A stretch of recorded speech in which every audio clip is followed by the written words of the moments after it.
All right. I'd like to call to order this meeting of the Hartford Selectboard on Tuesday, March 21st, 2023 at 6 p.m. Our first order of business is the Pledge of Allegiance. Would anyone like to lead us? Sure. Okay, go ahead. I pledge allegiance to the flag of the United States of America and to the republic for which it stands, one nation, under God, indivisible, with liberty and justice for all.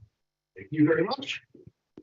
All right, so now we'll close this portion of the Hartford Select Board and we will reopen as the local liquor control board. We have a number of renewals and we have one new application. So the first one is to consider the approval of Northern Stage Company for an outside consumption permit. Yes, come on up and introduce yourself and we may have some questions. Hi, I'm Jason Smoller. I'm the managing director at Northern Stage and a resident of Hartford. We're applying for an outside consumption permit for our outdoor theater space behind the Miller Auto Building. Okay. Happy to take questions if you have any. Are there any questions on this? Just gonna recuse myself. Okay. I'm gonna Dan abstain. as well. I will abstain. Okay. Well, if there are no questions, I will take a motion. I will move that we approve Northern Stage Company 76 Gate Street, White River Junction, Vermont 05001 for outside consumption liquor license. Okay, do I have a second? I can second. Okay, Frank Kittle second. All right, any discussion on this one? Okay, all those in favor say aye. Aye. Opposed? Okay, so I think it's 502.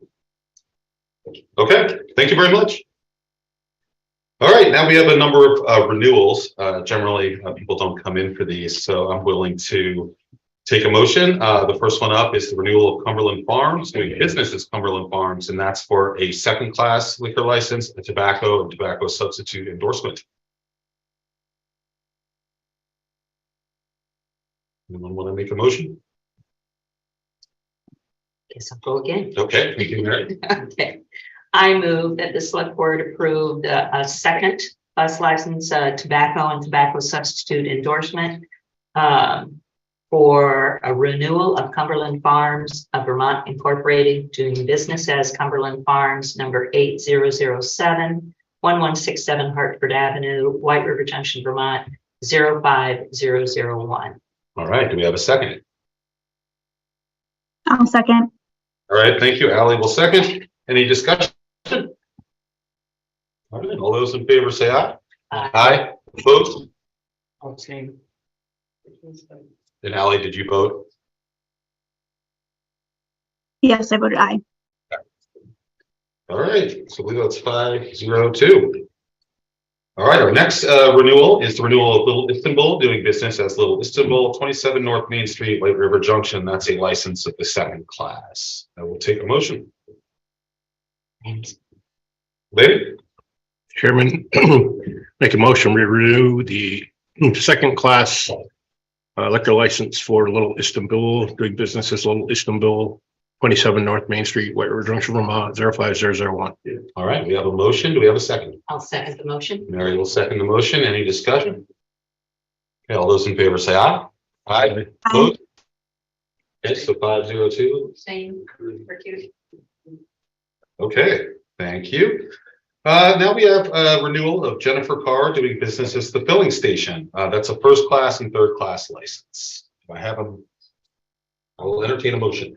Mr. Chairman? Yes, Mary. I move that the select board renew the first and third class license for Jennifer Kaar, doing business as the filling station, 70 Gate Street, White River Junction, Vermont 05001. And do I have a second? I'll second. Thank you, Ally. Ally will second. Any discussion? Okay, all those in favor, Aye. signify by saying aye. Aye. Abstain. Please. Okay. All right, so the next one is the renewal of It's About Time, doing business as Thyme Restaurants. That's a first, third, and outside consumption license. I'm willing to take a motion. Mr. Chair, Yes, Mary. I will move that the select board accept the first, third class consumption, first and third class license and outside consumption for It's About Time, doing business as Thyme Restaurant, 85 North Main Street, White River Junction, Vermont, 05001. Okay, we have a motion on the table. Do I have a second? I'll second. Okay, thank you, Ally. We have a set motion and a second. Any discussion? Okay, all those in favor signify by saying aye. Aye. Opposed? Abstain. Okay. And finally, our last liquor license renewal tonight is the renewal of Montshire Services LLC, doing business at Bob Service Center. It's a second class license and a tobacco license. Lenny? Like to make a motion, renew the second and tobacco license for Montshire Services LLC, doing business as Bob Service Center, 4 Ballardvale Drive, White River Junction, Vermont, 05001. Thank you. We have a motion. Do we have a second? I'll second the motion. Mary will second the motion. Is there any discussion? Okay, all those in favor signify by saying aye. Aye. Opposed? Without an abstention and a recusal. All right, so I'd like to close this portion of the local liquor control board and reopen as the Hartford Selectboard. Local Cannabis Control Board, we have no items before us. Order of agenda, I had a request that we do select board comments prior to public comments. Is there any objection? Can I ask why? It was just a request made. I requested to have select board comments before public comments this evening. Any objections? No. Okay, so we will change the agenda. We'll begin with select board comments and announcements, and then we will follow it up with public comment. So Lanny, if you wanted to start. Actually, feel free. Change up a little bit, and if you don't mind, start on the other side of this. Good, Welcome any back. select board comments? No. Dan? Yes. Lanny, your comments to me at the 3-9 meeting across the line from digs and jabs to inappropriate and unacceptable, and they need to stop immediately. Thank you, Dan. Mary? Nope. Ally, do you have any public or any select board comment? Yes, just a practical note. There is a really bad rainstorm where I am right now, so I'm going to try to do my best to stay on video for the meeting. But if I turn my video off for any reason, that's to preserve bandwidth. So just wanted to give folks a heads up about that. All right, thank you, Ally. Rocket, select board comment? Yeah. I do. I'm not going to be staying for the duration of this meeting. I've been giving a lot of consideration to resigning from the select board. I don't think that I will, but I'm still thinking about it. I'd like to start my comments tonight by apologizing both to the board and to the public, because I know that we've gotten a lot of feedback about the way that I communicate can be abrasive and harsh, combative, inappropriate, however you would describe it. And I think there's merit to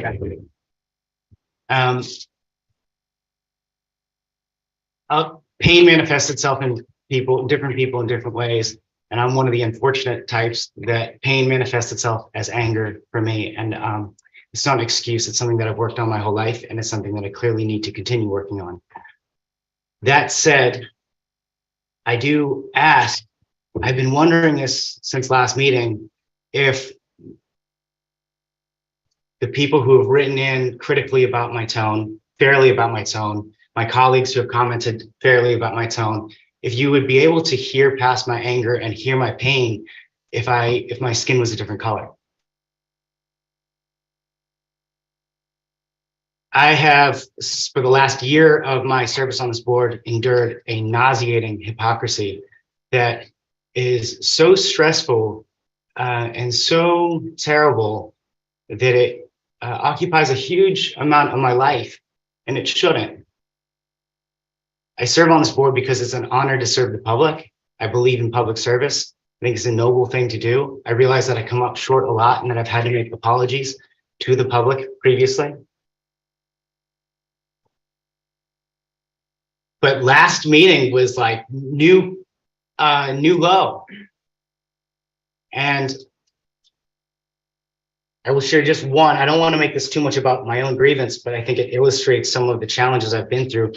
In a previous executive session, I was asked or given feedback by the rest of the board that my communication is lacking. And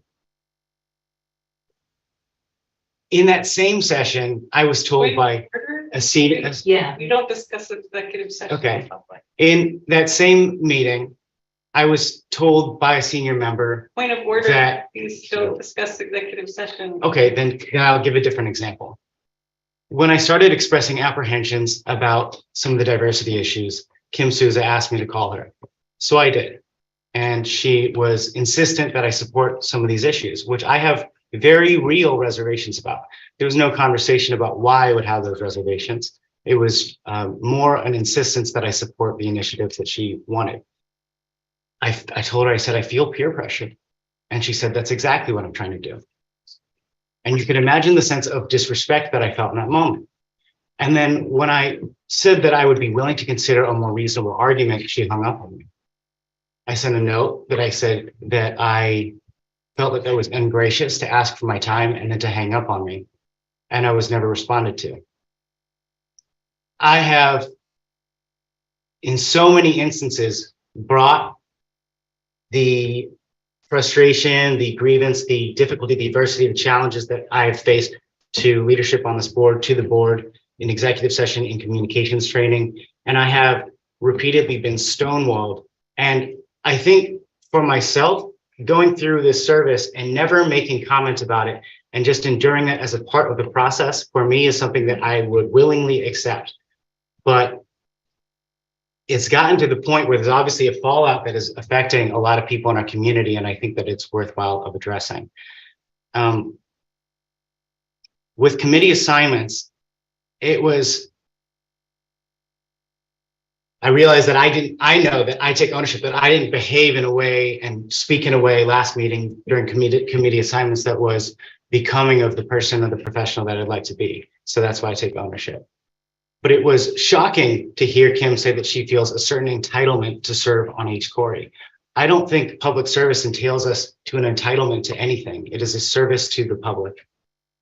And when I asked, albeit in an angry email to the select board, why it was that they feel that Kim or Ally would be more entitled to be a liaison or better suited to be a liaison in a committee for racial justice, for racial equity. The general answer that I received, let's say, is that they've, quote, done the work.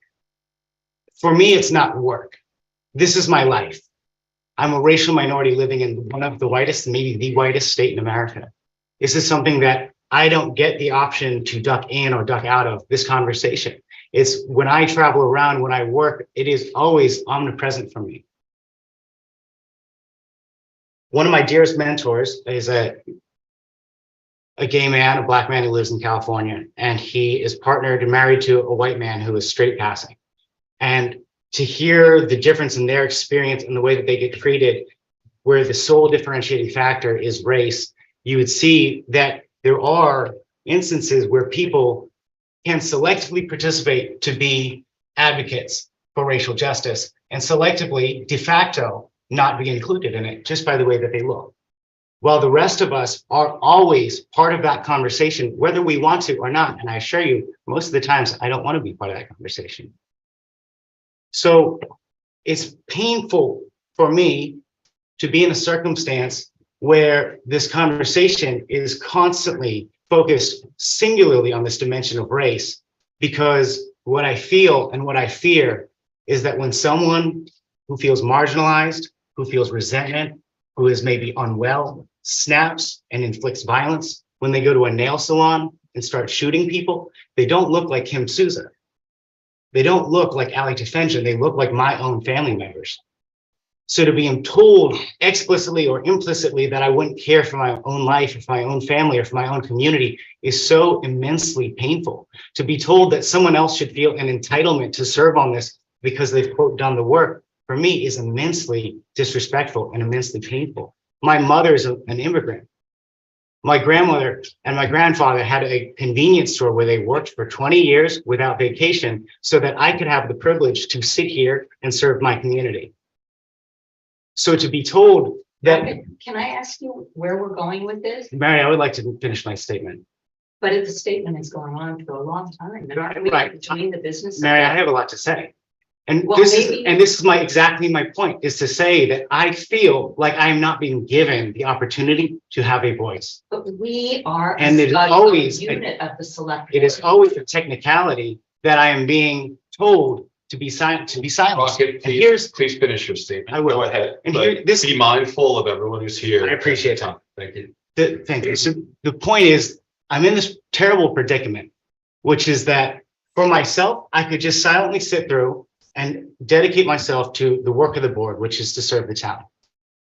But when I'm being told to be silenced, the problem, I get put in this weird position, which is that if I were to simply accept that I'm signaling to other members of the racial minority community that we are told at certain points that we have to be silent. And that at some point, the voice is not valid. And it is unfortunately a burden that I feel that I should not have to succumb to that. There is a broader war for progress on all fronts for all people. This is the journey of humanity. But right now, a war for progress. And what I feel is happening is when we only have a committee, the only committee that is dedicated to equity in our town is focused narrowly on race and race alone, we are asking minorities to be the front line of equity. So this is where the source of my concern comes from. It is embarrassing for me to serve in a town where we have so many symptoms of poverty, mental illness, homelessness, drug abuse, and so forth. We have so many inequities on so many dimensions, and that this has to be the single way that we address inequity. And I feel like, and this is me wrapping up, I feel like I have thus far been completely inept and ineffective at being able to communicate my position. I realize that I do not speak for all minorities, but I do speak for a lot of minorities. A lot of minorities who know that if they spoke up, they might get treated the same way that I've been treated. And so in not knowing what to do and how to proceed, but knowing in my heart that what is right is that all people deserve love and support in proportion to their need. And that is the role and the responsibility of the select board. I'm not sure what statement I can make that would be heard. So I'm going to step out for the rest of this meeting, and I hope that at least my silence will speak for itself. I may step down from the select board, but I'll probably be back because I do think that it is important to fulfill something that I have signed up for. Thank you very much, Rocket. Can I respond Yes, Kim. just prior, if I may, Rocket, before you leave? Sure. Because since you're not willing to have a conversation with me in person, I do want to acknowledge that my experience of what our phone call was is not represented with what you said. I am empathetic to the fact that in this platform, it's difficult for us to be able to just have deeper discussions around things because of the limitations. And one of my hopes to improve that condition would be to try to instill more of the listening sessions that we were supposed to do, where we can be in public and just have more open dialogue about things with ourselves and with the public. Because we have these extensive agendas that we do need to get through each session, and that it is, I think it's just difficult when we want to get in and dive deeper into what we're talking about. Sure, but tell me how I'm supposed to feel when you tell me that you are openly trying to disrespect me in our executive session, and if I bring it up here, you say that I can't speak. I acknowledge. that What am I this- supposed to do in a Guys, session it's just select where I am comment. sitting, It's not a back. where I am and forth. sitting, To. I'm sitting with my 6 colleagues, all staring at me, admonishing me for my behavior, which I am taking full ownership of. Being openly told by one of the more senior members that you are actively trying to disrespect me, and everyone else sits in silence. What is the best way? And then what is the recourse? I feel like this conversation Yeah, may So not be it's just fruitful, a so I'd like to question. move to It's Lanny. just a We've heard your statement. I see things quite differently than what has been represented. So this I hear you. is a challenge, because I could just leave it out there as false statements, or I could refute it, which comes across as bickering, which we don't want to do because we're trying to be professional. So you're blocking out the public that's here right now. You're turning your back on us, but you want us to sit here and listen to everything you have to say. It goes both ways. I hear your choice and it is your choice and you are responsible for it. There's a number of people here right now who are giving up their time, which is their most valuable asset, and you are turning your back on all of us. So I would really appreciate if you wish to continue on this board, You show the people in this room their due respect and you listen to what you have done with a chance to learn from it. Because you just care about a hair's width away and calling you a racist. Those are the reasons why you have trouble here. Okay, point of Okay, order. we're gonna get past it. No, it's okay. Sorry. Lanny, you have the floor for select board comments. Rocket, Lanny's got that. It's not, I'm just we're gonna- moving on. I will listen. Moving on. I will listen. Point is, you don't know when to stop. You're making. All right, point of order. What I'm telling you. Point of order, everybody, I'll take the gavel out if I have to. What I'm telling. It's okay, it's okay. Just please, you'll have a chance at public comment. Rocket, you made your select board I comment. am sharing my heart and my experience being shouted at by a citizen after sharing my own experience. Because you don't And- stop. Guys, both of you, What I'm please. telling you is that Please, I will listen. order here. Rocket, What I'm saying. we are moved past, you made your select board comments. If you want to stay in public comment, go ahead. But Lanny has the floor. So Mr. Collins, please proceed.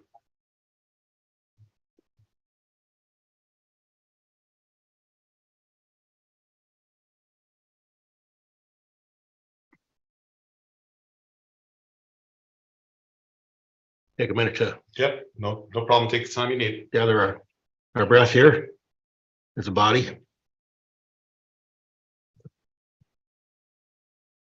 I did not know I'd be following that tonight.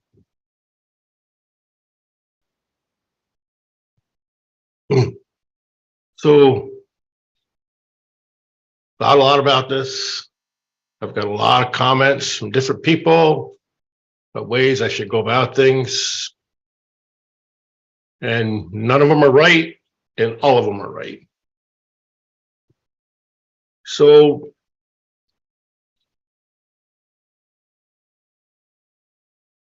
very clear to me that it was not expected at this last election for me to come out the victor. And I think it's fair to say that the majority of this board is aghast that happened, and they're disappointed that that happened. And the actions of some of those members in the steps that they took, in my perception, to see that I was not elected was disturbing to me. But the people of Hartford have spoken. It's a democratic society that we live in, and I was reelected to the board. That's not to say that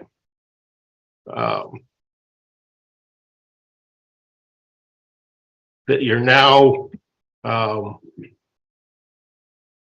stuck with me. I don't want that term to be used. I felt coming into the meeting, the reorganizational meeting, very on edge, and it just got worse as the meeting continued.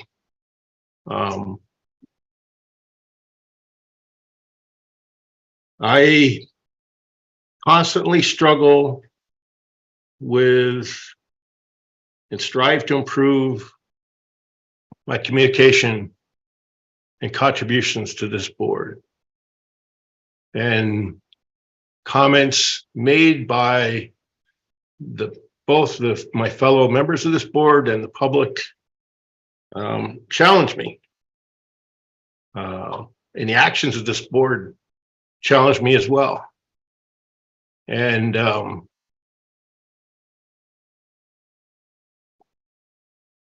in the close of the meeting, I made a comment of wanting to rub elbows with Mr. Frazier.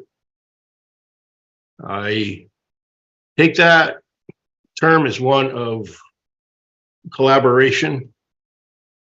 And it's true, and I've made the point openly, both to Mr. Frazier, this board, and the public knows that I would like nothing more to have collaboration. That does not undo the way that I made the comment and the understanding that I have of the reactions I've got in the past when I've asked for collaboration. And I need to understand that perhaps that's just not going to work. It's not going to happen. And I need to accept that. And I was wrong to use the term in the way that I did and at the time that I did, even though I do want that collaboration. So for that, I apologize.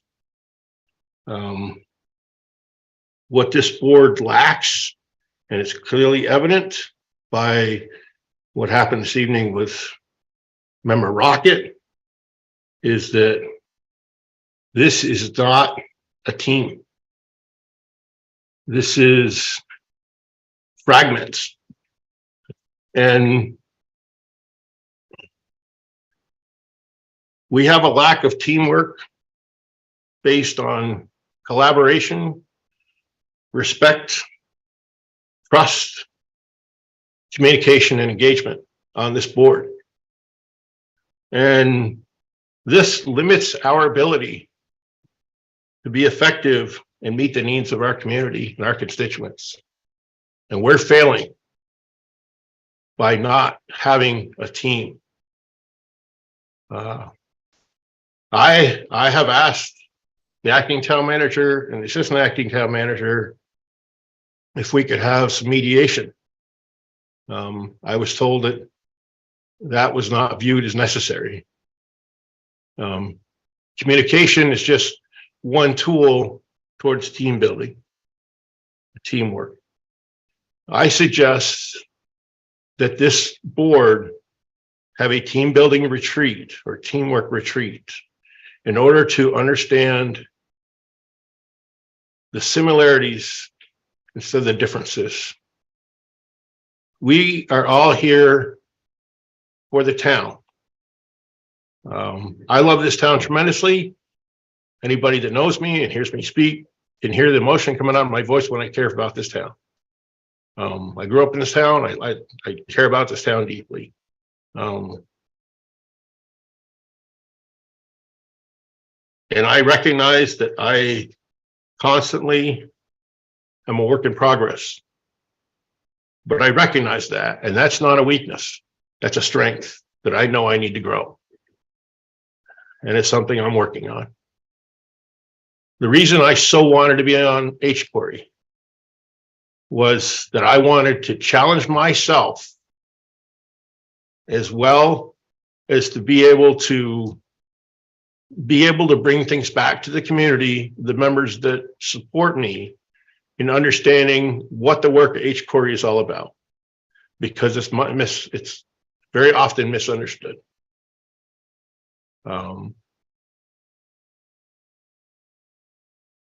Without the growth of this select board and its individual members through challenging themselves through being liaisons at different committees, you only grow in one area.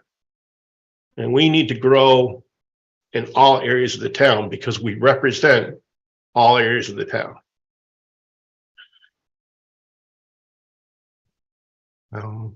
Again, my comments were not correct, and I'm sorry for that.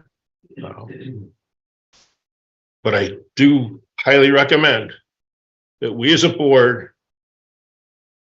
put aside our other training, not that it's not important training, I stated that before, and focus on team building and collaborative workshops for this board.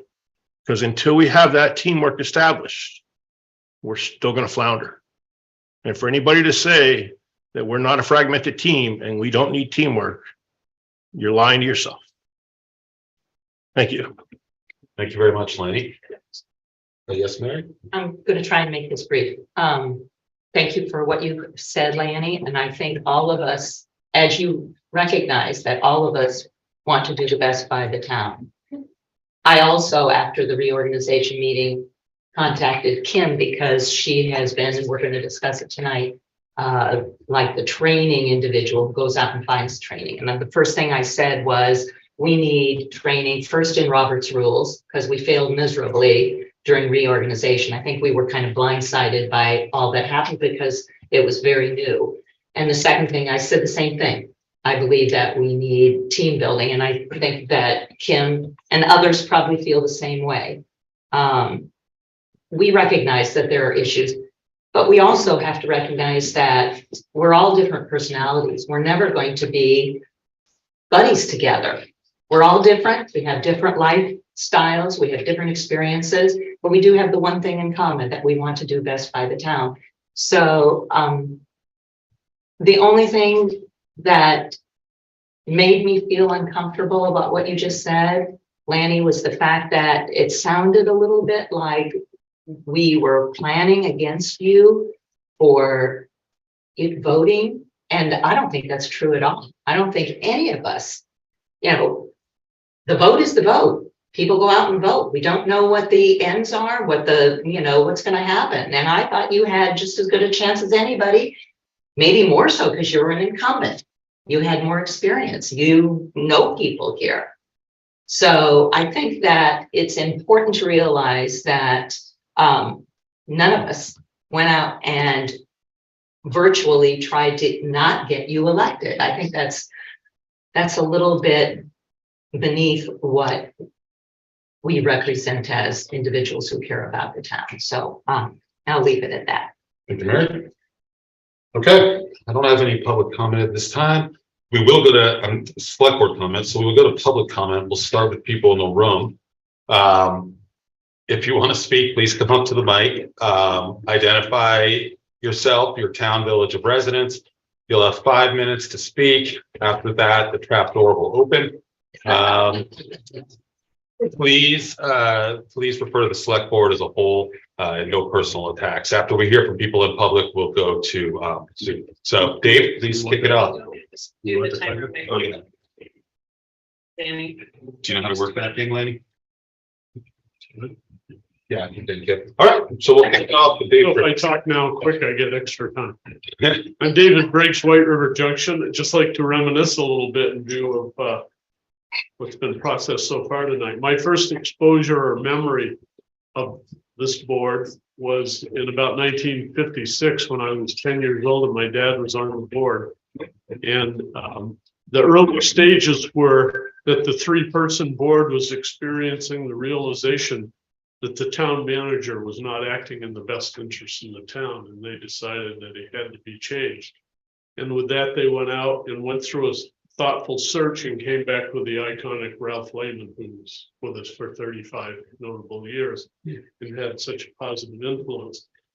And shortly after that, I remember my dad coming home as a select board member with a cardboard attempt, his own attempt as an architect, which he wasn't, to outline the potential for this building, which had been boarded up for 4 years after I finished my first grade year here. And it became the municipal building. So those are my first exposures to the struggles, the strife, the efforts, and the devotion of the board. So it's part of my entire conscious existence. I'm here tonight with fellow neighbors and citizens to talk about Gate Street connection to the terraces from downtown White River Junction. And these comments, which I will read to you to be careful and as thoughtful as possible, are meant to be constructive, but they are emphatic. And there's some emotion behind it, but you all know why. So let me continue. We live in the Terraces neighborhood and now respectfully request that the vehicular connection between our homes and the historic downtown be reestablished via the opening of Gate Street. The disconnect has now impacted us negatively for years. The inconvenience is significant and also has a downward pressure on the value of our properties and the quality of lives in this historic neighborhood.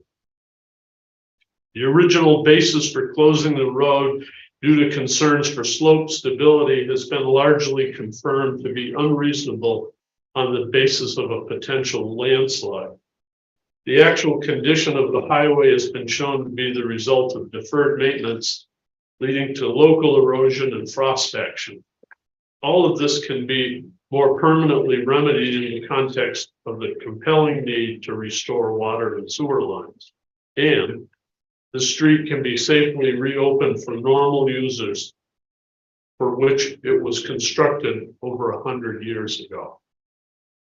In making this request, we respectfully call for the two-way traffic flow be reestablished now and without delay by simply making a minor adjustment of the Jersey barriers along with appropriate signing calling for low speeds, all of which will provide for protected pedestrian passage as well. There are numerous other benefits and positive results that can come from a more comprehensive capital improvement plan. However, that will only delay what has been a decade-long wait. Although a complete plan is one that we as taxpayers would support, the reopening of this street section can occur immediately and without any substantial cost to the town or threat to public safety. Please move to correct this unfortunate condition and restore the connection of one historic district with another. All as life in the village of White River Junction was built to be in the first place. We've been patient beyond reason and the time has come. Please take action now. And to summarize, I'd like to just share our beliefs. Our beliefs are that the slope is not failing. The roadway is wide enough for two-way and pedestrian travel. The surface can be made ready with the utilities project coming online. The connection between the two historic neighborhoods is appropriate. All other issues can be managed safely. And I would give you this rendition of what I just said to you, short of the ending comments, and a narrative that was done a couple of years ago that illustrates what a lovely neighborhood we have. It's now been disconnected from its mother source downtown. So thank you for listening. Thank you, Dave. I'm curious, how much time do I have left? Spot on.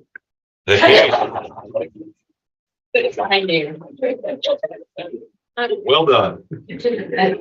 Thank you, Dave. Appreciate it. I'd be happy to do That would be great. Sure. Yeah, thank you, Dave. Chairman, Lanny? can I make a suggestion that we get a report on the stabilization or report on the bank from the Public Works Department?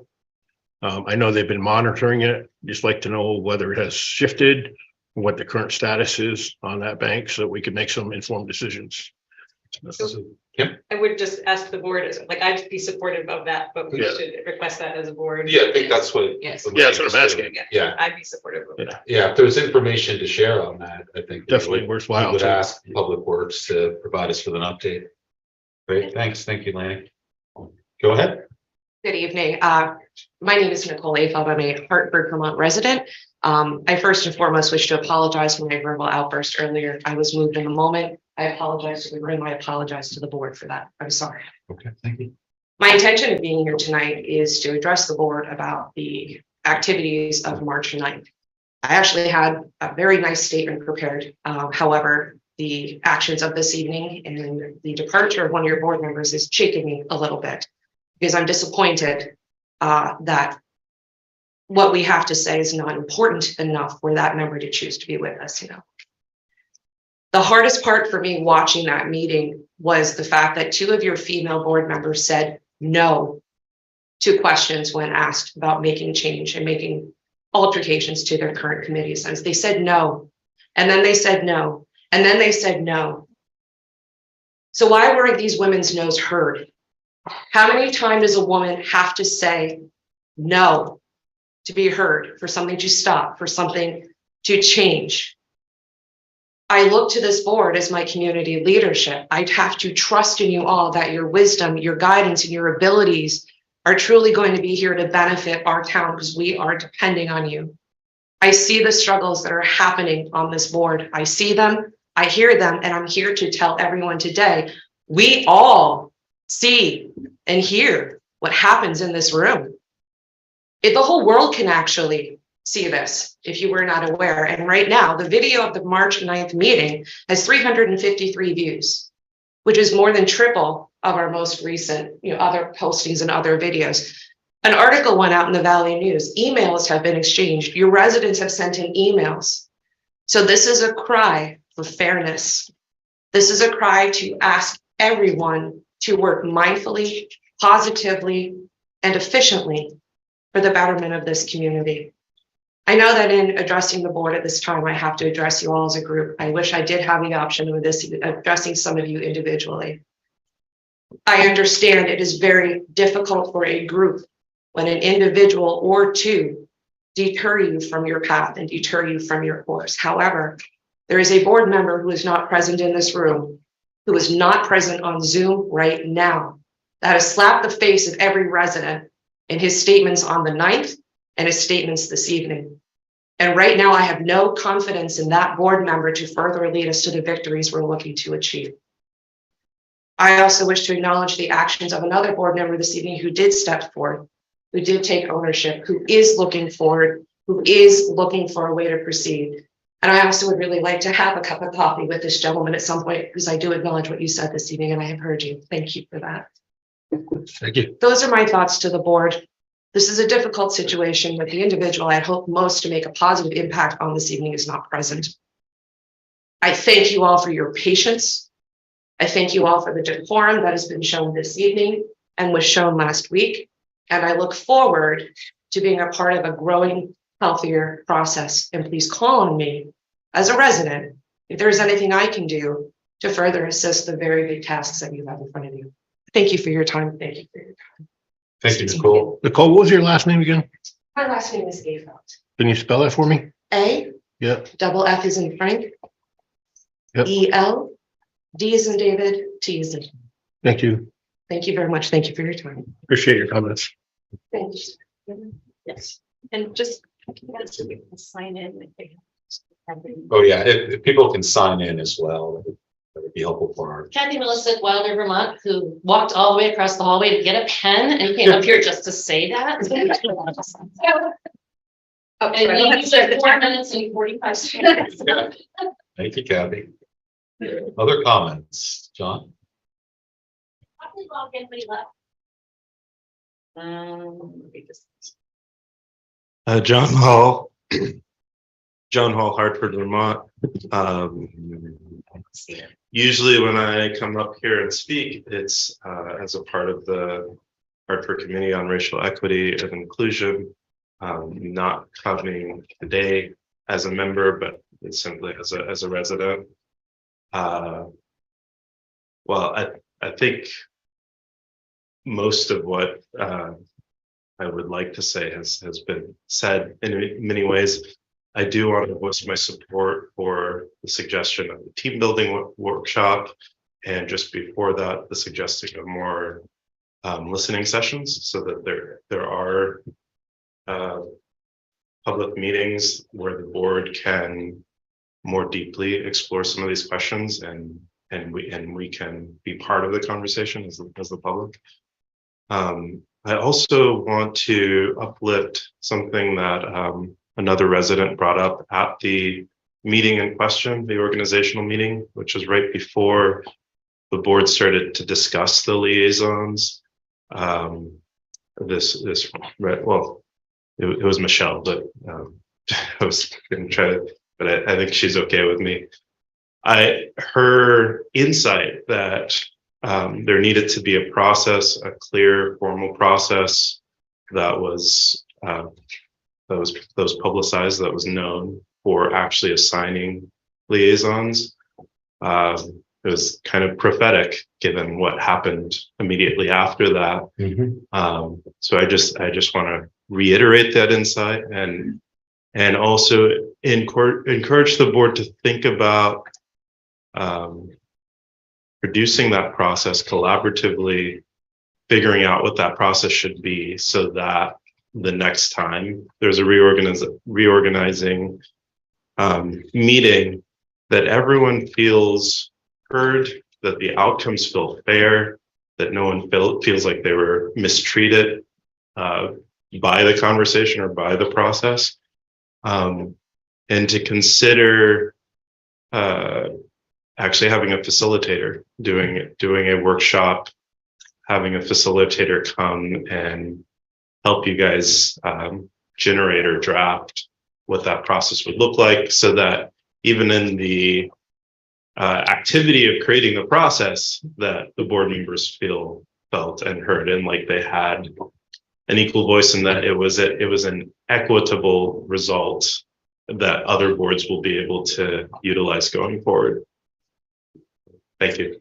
Thank you, John. I think that's a great suggestion. I've only been part of two reorganizations. Both times they were fairly contentious for something that doesn't seem like it should be. So I appreciate the suggestion. Yes, sir. My name's David Allen. I'm a White River Junction, Hartford resident. And I had a lot of notes about things to say, but a lot of it's already been said. I want to start off by thanking everyone on the select board for your service. It's appreciated. You're doing important work. The issues that you're discussing are going to have an impact on our community for many years. And I've served on many boards. You've got some dysfunction. Not a surprise for me to say that, I'm sure.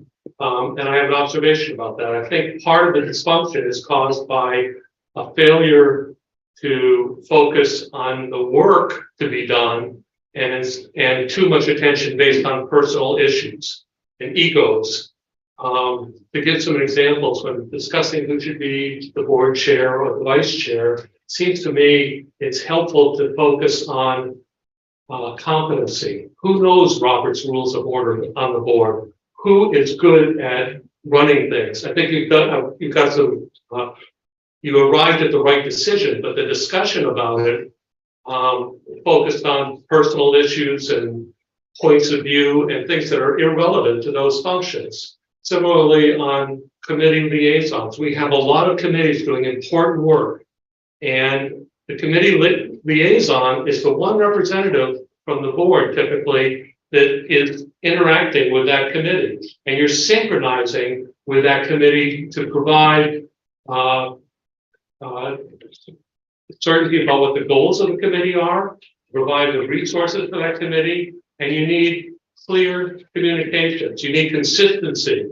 If you keep switching who's liaison for a different committee based on personal preferences about who wants to be involved or who's compassionate about issues, you're going to be disruptive to the functioning of the committee.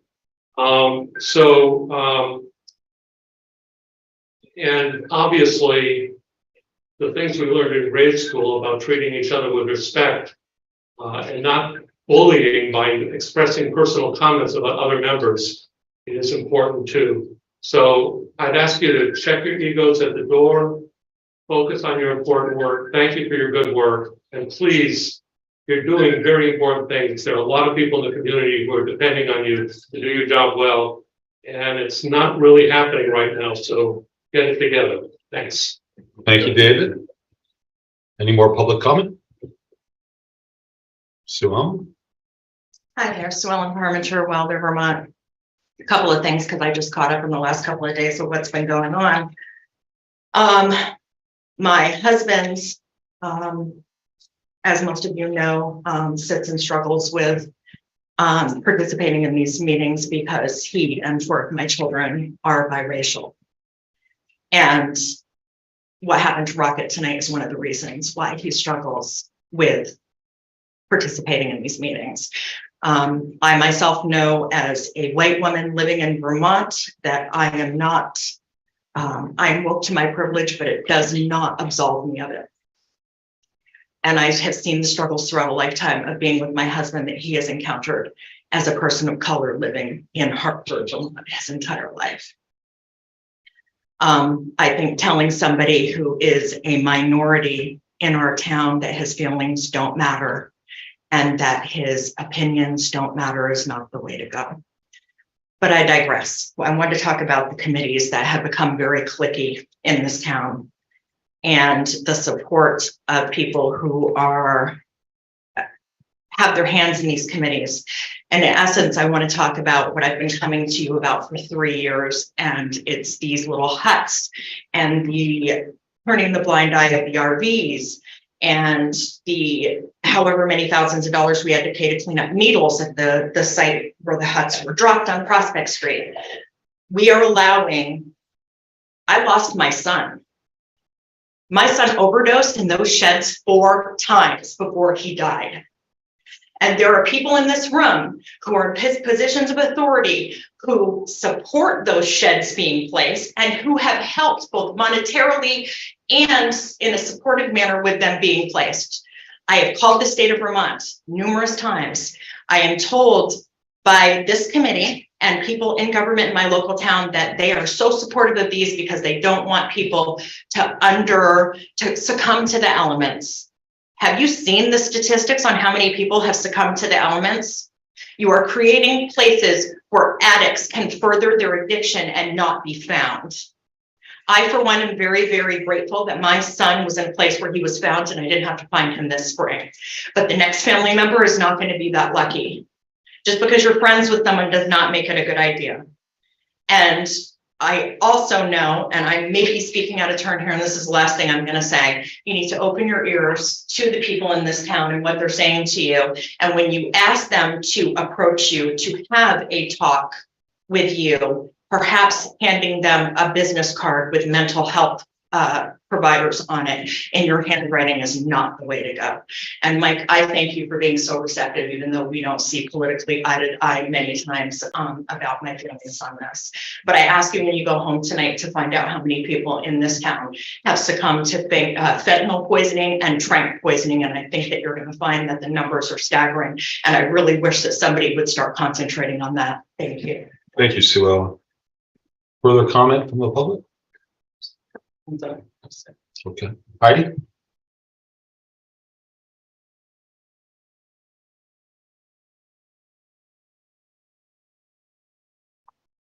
Heidi, go ahead. Waiting till Mary's ready. Oh, sorry, You should just take I'm email. just taking some notes. Heidi Due, White River Junction, Vermont. I'm very familiar with this meeting. I come here quite often. And I'm very disappointed with the organizational meeting. I'm not proud of what Lanny said to Dan or into the entire board. He's not proud of what he said. Yes, he heard it from me, trust me. But I'm very disappointed with every single one of you and how you reacted. Because in March of 2020, there was a strategic plan addressed to this board. It was implemented. 2 members of this board were in that meeting that are still seated on this board. Kim and Dan.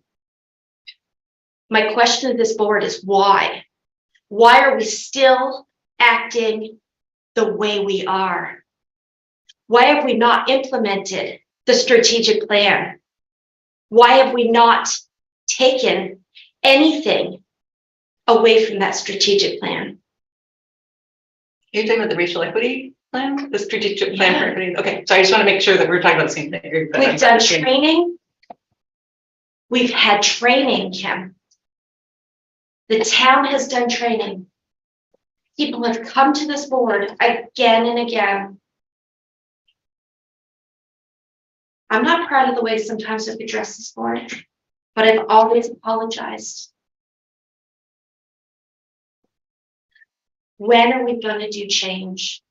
When are we going to do the proper training? When are we going to put a strategic plan in place so that we can start treating each other with respect and dignity? And when we can start making ground moves, when we can start having action instead of arguments? When can we start doing something positive in this town? We're not children. We're all grown adults. We should be able to sit in a room. We should be able to do what we need to do and get it done.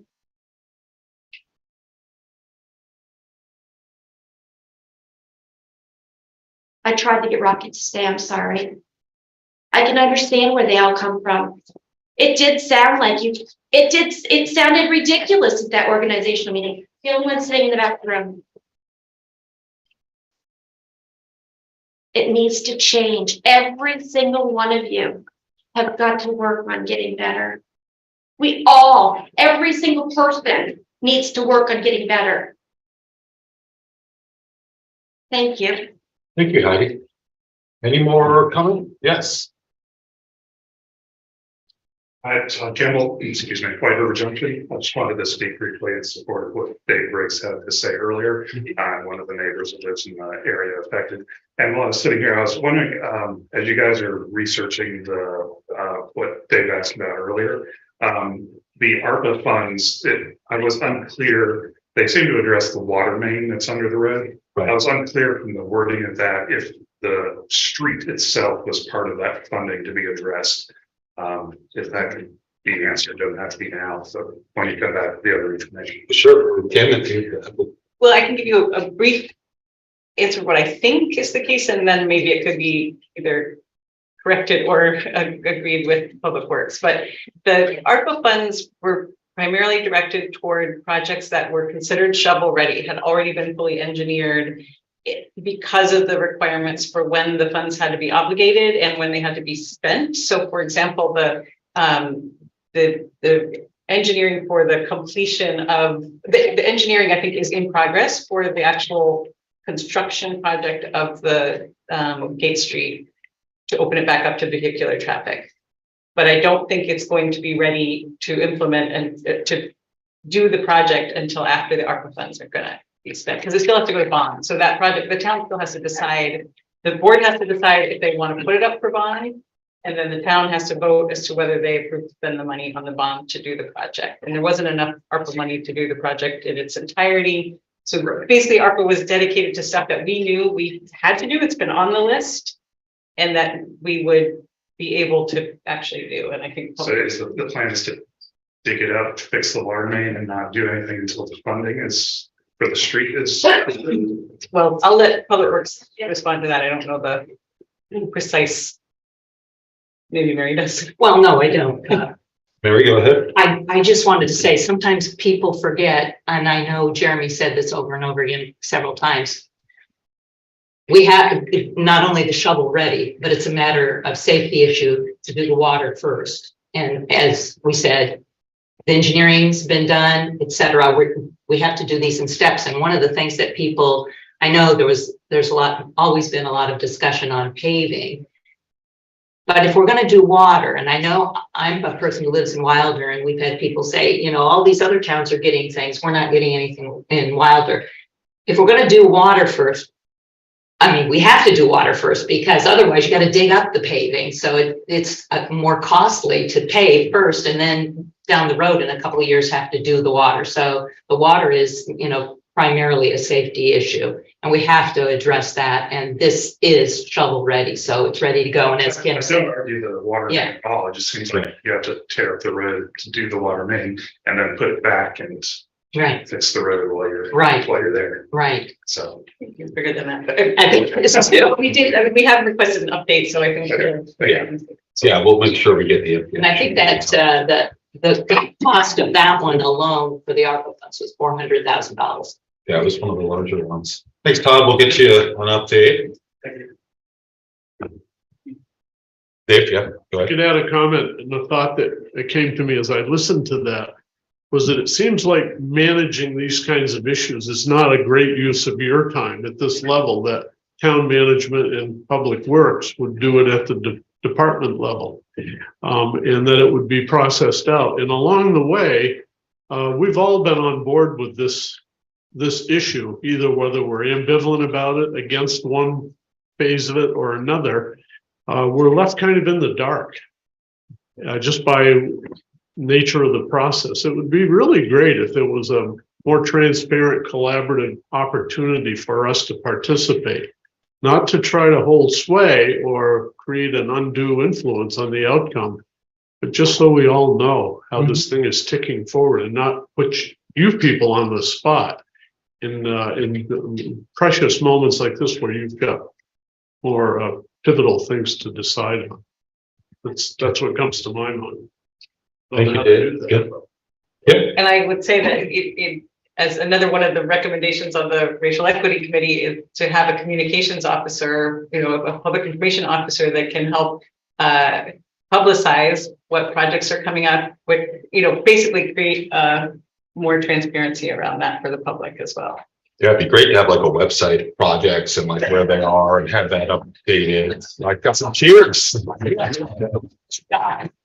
we hear what you're saying, Dave, and we understand that the communication is not, it's not great, you know, particularly like if you look at our website. Some way for us to get information from and interface with the staff might take some of the load off you.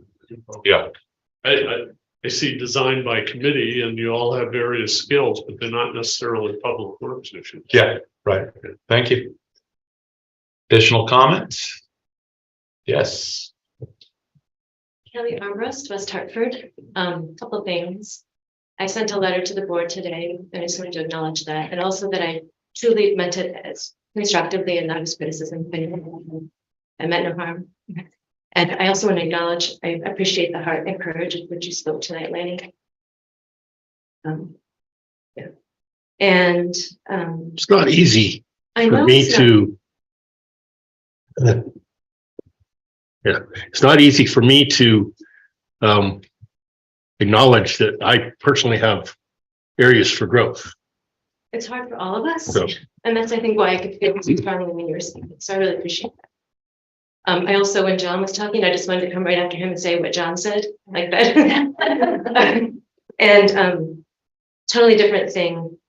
I just want to respond to a suggestion by a member of the public on 221 that John Paul is a bad influence on my daughter. I just think that anyone who knows John or has interacted with John or has even witnessed him engage in public life would all or almost all agree that he's wise and kind and patient and committed to making this community better for all of us. And I personally am grateful that Mom has you with an informal, unofficial mentor and how to be a human. So just a reminder for all of us, including myself, to be careful with our language because we can apply things without meaning to that can cause harm. And I think that's it. Thank you. Thank you very much, Kelly. Thank you. Any further comment in the room? Yeah. Bridget Armbrust, West Hartford. Most of what I was going to say has been said already about the March 9th organizational meeting.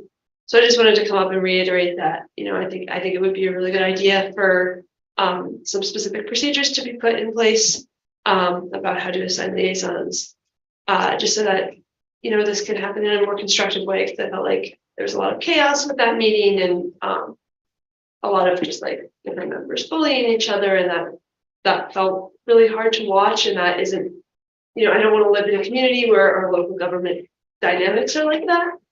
So yeah, I just wanted to reiterate the calls for more organization around that.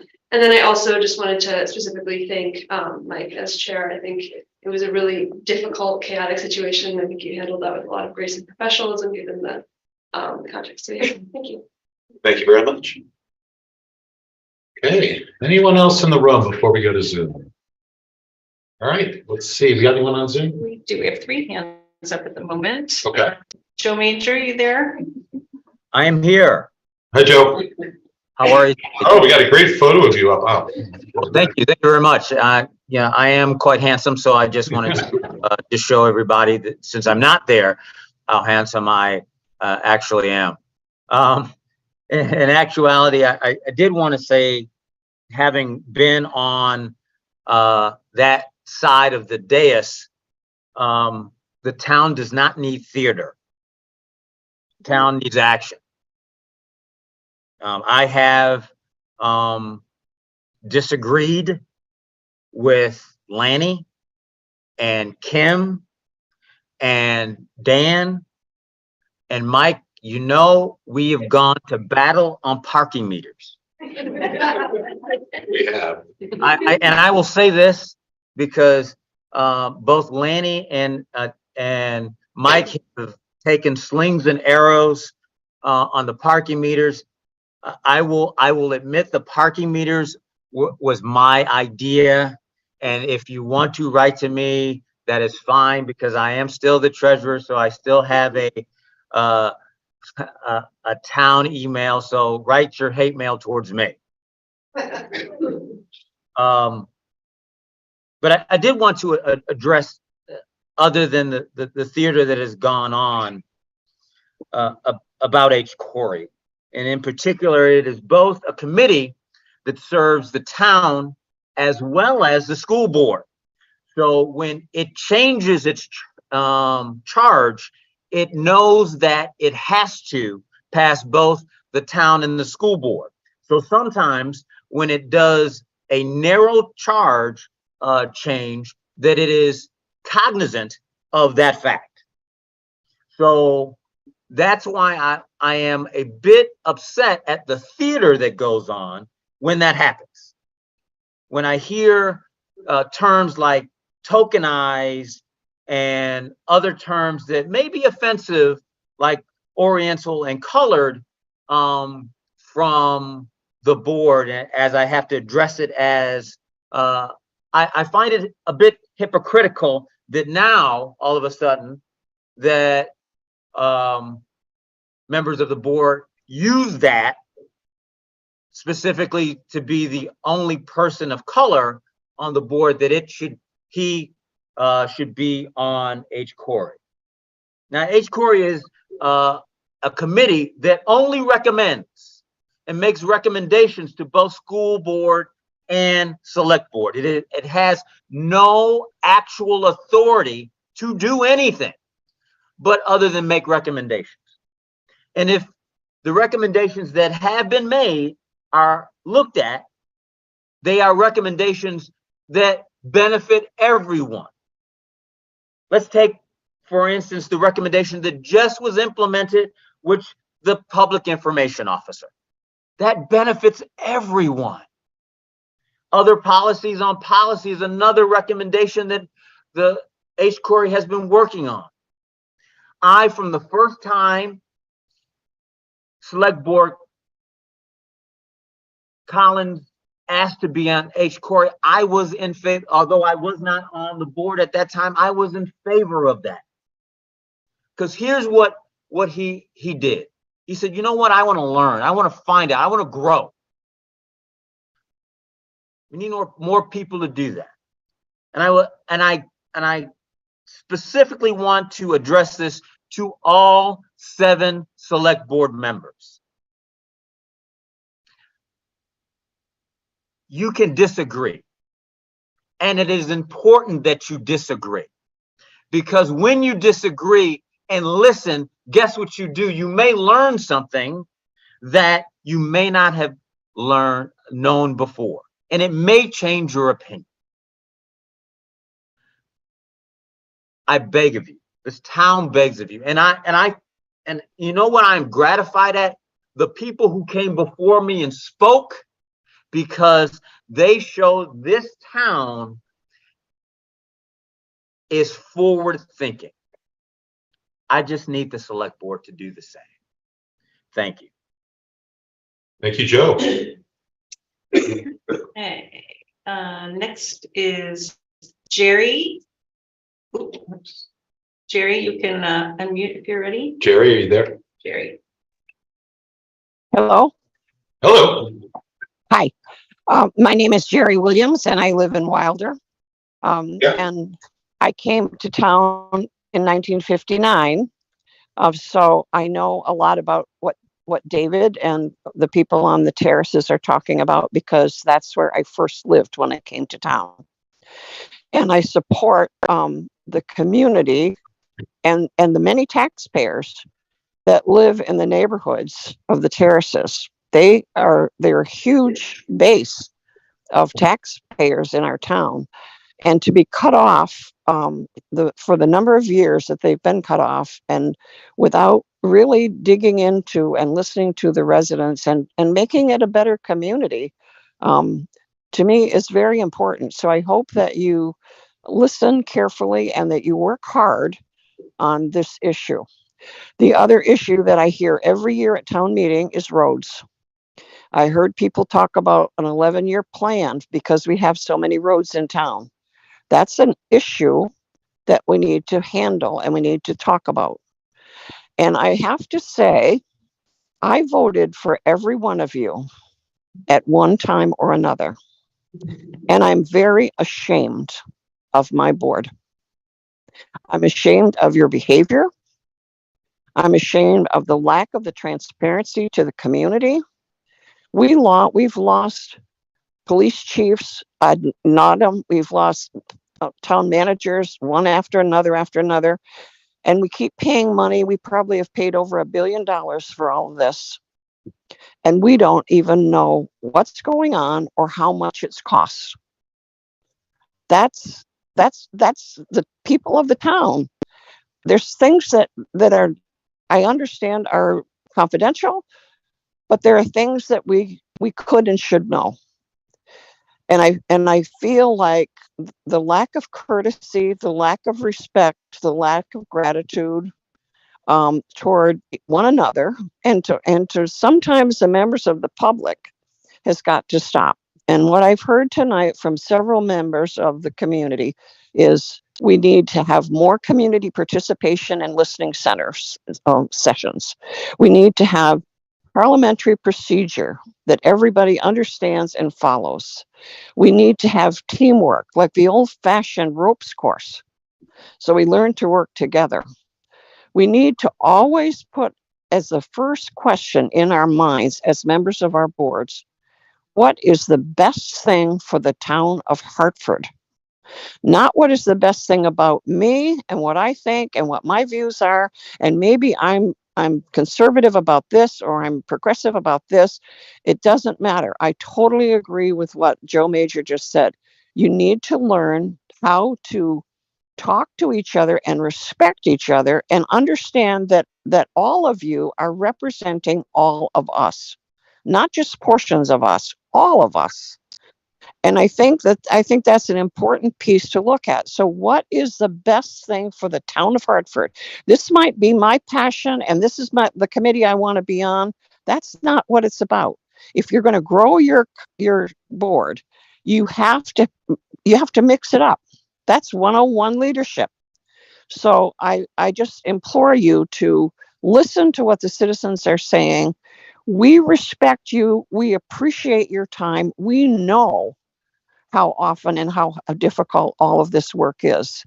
But please, please stand up and fly right and look at your behavior and be adults and listen to issues.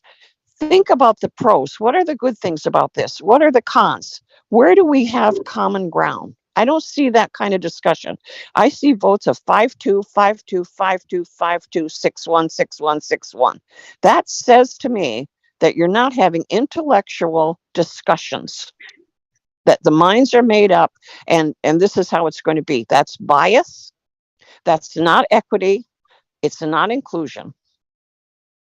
So I do appreciate, and I do, I appreciate each of you individually. I am ashamed that we had a board member leave tonight. I'm ashamed of that. Thank you. Thank you, Jerry. We have another hand up. Okay, Michelle. Hi. Hi, Michelle. Yep. Hi. Michelle, White River Junction, Vermont. So I have a statement and then a couple of short questions. So okay, go ahead. Okay. So first I'd like to thank John for remembering what I said last week. I'm disappointed that quote didn't get in the Valley News, and the one I told you all to grow up did. But maybe perhaps Patrick can write this quote: democracy is messy. Okay. He's right here. He's writing it down, Michelle. I see him. So my first question is, have you made contact with the school board to set up a joint meeting to review and discuss the strategic plan for equity and inclusion? We haven't yet, but we hope to. I've talked to the chair of the school board fairly recently, and I think he made a very good point that, you know, it's like we're living in a duplex, right? Like we're right next to each other. We have a lot of things that are aligned, and we don't necessarily communicate with each other enough or go out and, hold hearings for the public jointly. So that is something I think we would like to do moving forward.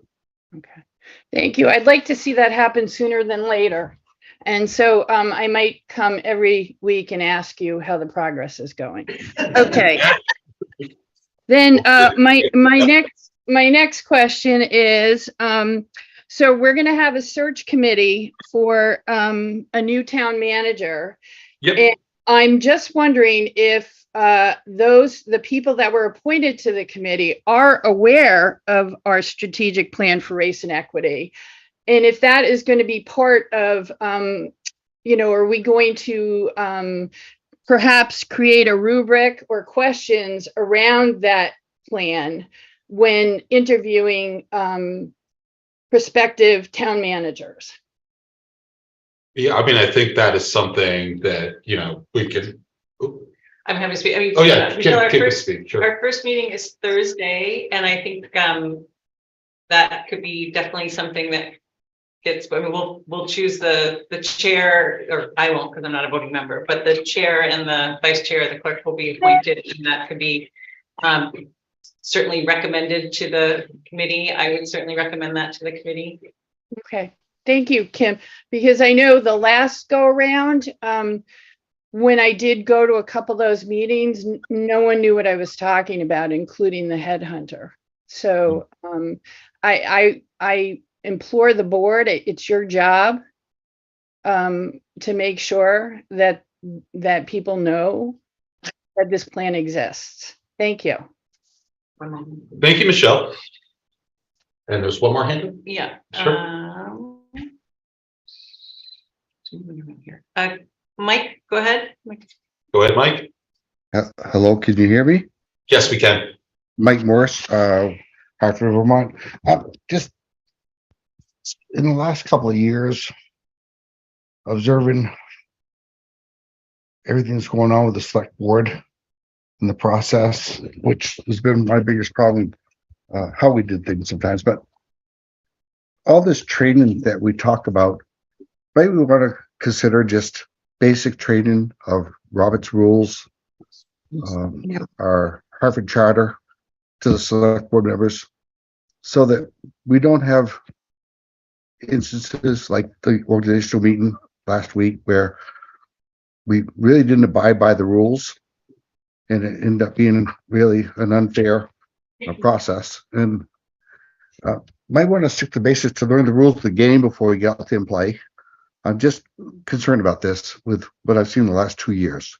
And last week's meeting was a significant point for me to say, hey, we don't even know the rules. So I'm suggesting we get some basic training for all select board members now and in the future, so we have less of these mistakes and more transparency. Thank you. Thank you, Mike. I appreciate that. And it was, last week, I was under the impression you couldn't vote for yourself under Robert's rules. That was my fault. I abstained because not only is there Robert's rules of what you can do, we have a town ethics policy which says that a member should not vote for something that benefits them either directly or indirectly.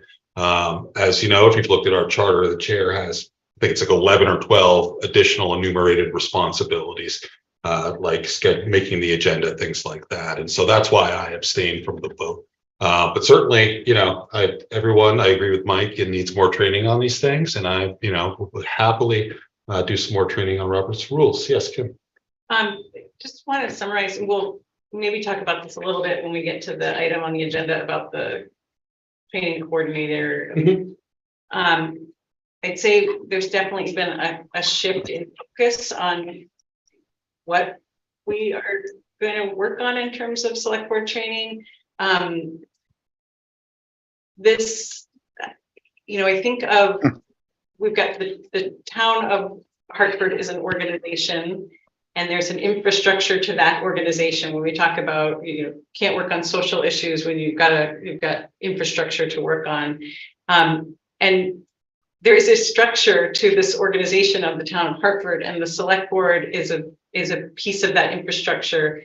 that needs attention, and it has potholes that need to be fixed and repaired. And so I think when basically we had been negligent in getting any training for the select board, because we learned that it was not something that the former town manager felt like was their responsibility. So we had to go through the process of, I said, well, I'm happy to help. And so we went through the process to ask the board if they would support me doing the research to look into it, to interview. I interviewed hours and hours of different consultants and facilitators to see who could be a good fit, because we had the strategic plan for equity and inclusion. And there was a sitting board a couple of years ago who indicated that we were interested and ready for diversity and equity training. Since that process started, because things move quite slowly, we are currently a board where there was reluctance toward diversity and equity training. And so we tried to pivot. The facilitators we were working with said, yeah, maybe your board is not ready for equity training. Maybe. Excuse me, Kim. Yeah. Excuse me. I'm sorry. I was not talking about diversity and equality training and everything else. I know, I'm not finished. I'm talking about the board knowing its Robert's rules and proper procedures that have not been followed off and on for the last few years. That's all I'm talking about. Nothing political, nothing, just basic rules of order within the select board in its meetings and understanding the laws and rules. That's what I'm talking about. Nothing else, please. I'm going to finish what I started to say. And that is, there's a couple things. For one, Vermont League of Cities and Towns has a number of workshops that the board has access to at any time, and that many of us have participated in. I have forwarded additional opportunities to the board for additional training. I spoke with Ted Brady yesterday about the fact that VLCT doesn't have just a standalone Robert's Rules workshop at this point, and requested that there be one. We have now printed out and have Robert's Rules cheat sheets in our desks because they're not that big. But the other part of that is the pivot that I think the board is now making, if they appoint me to be the training coordinator again, is that we are going to go back. The research I've done so far is with a couple different facilitators to propose for April, May, and June that goes back to basic team building and foundational work, and as well as conflict resolution and just the basic skills that we need, and including a facilitated session to develop policy. Basically, this is work that I agree 100% needs to be done, including the basic training. We have access to a lot of it as VLCT members, and I think that there's additional work that we can do. Thank you. Thank you, Kim. Mary, and then we'll conclude public comment. Just quickly, it's not always simple, as I think that Kim is explaining. And I also, after the organizational meeting, I called VLCT to talk about some questions. And Mike just said that, he has a role to play, but according to our town's ethics, he's supposed to recuse himself, but VLCT actually said, any member can vote unless something in your rules of procedure, conflict of interest policy prohibits it, like a town contract is awarding you something, or in electing or in hiring your spouse. But they said that there is no interest gained in electing officers which would trigger the recusal requirements. So we have VLCT saying one thing, our town saying another thing. So we're trying. Can we cut Mike's microphone, please? Yes, please. I'm just saying that it's not always easy, and that we're always trying to do the best. And I know every single member on here who actually either has gone to VLCT or other workshops, as I have, and am willing to go again. You learn something every time. Thank you. But anyway, I think Mike does a great job. He has a hard job to do, and he has a job to conduct the tone of our meetings. And I think he does work very hard at it. Thank you, Mary. All right. Wait. Oh, I do have one more hand up. Okay. Sorry. Up here, okay, Gail, Hello, Gail. Gail, you're muted. Okay, There you go. very quickly. I think the idea of having the select board meet collectively, you have a lot of issues that need to be addressed, and there are certainly various people that are able to do this specifically. But I think before you start on or continue to go to any particular agenda, that you should have and this should be mandated, retreat with all select board members in together. It should be facilitated by a third party. And I would certainly recommend this before you move forward on any particular issues and do it as soon as possible. Gail, can you state, people are asking, can you state your name and your where you live? I'm sorry. Gail Ottman from Queechee. All right. Thank you, Gail. Welcome. Okay. Kim, anything else? I think that is it. No, Okay, so we'll conclude public comment. Thank you all for coming out. We appreciate everything that you've shared with us, and we'll take it to heart. So thank you very much. All right, so with that concluded, we will go to appointments. So we have a new appointment and a reappointment. So the first appointment is to consider the appointment of Jennifer Kravitz to the Committee on Housing and Homelessness for a 2-year term beginning March 21st, 2023, ending March 20th, 2025. So I don't know if Jennifer's here. She did come in person because she had applied for the town manager search committee. So we did hear from her at that point. But I'm happy to have discussion. I'm happy to consider a motion. Lanny? This is a new appointment to this. This is a new appointment. I thought it was our policy that new appointees appeared before the select board. It is. Jennifer Kravitz, you're not on Zoom, are you? There's some that I can't tell what their name is. Well, we'll see if she's on Zoom. She also did come before us when she applied for the town manager search committee. So it then depends if people are comfortable with going ahead or if we want to push it off for till the next meeting. Mr. Chairman. Yes, I recommend we table this until the next meeting. I agree. I think we set that precedent. Okay, so we will table that and we will move on to the what? Hold on. Oh, wait. Ally has her hand up. Go ahead, Ally. Yep, Ally. Yeah, I just had a quick question. I'm in support of also tabling it into the next meeting. I just wanted to make sure, was there an effort to reach out to Jennifer to invite her to come? I know she had already been involved in the town manager search, that application process, so would be familiar, but I would just hate if it was something where we missed the ball somewhere in terms of inviting her to the meeting. Both of the appointments were already on the agenda when I received it. I assume that Lana generally does reach out, but I appreciate you tabling it, and I'll make sure I reach out to her this week. Thank you, Paul. Okay, great. All right, so we'll table that and we'll consider the reappointment of Katie Mann on the Hartford Conservation Commission for a 4-year term beginning March 21st, 2023 and ending March 20th, 2027. Any discussion on that? Is Katie online by chance?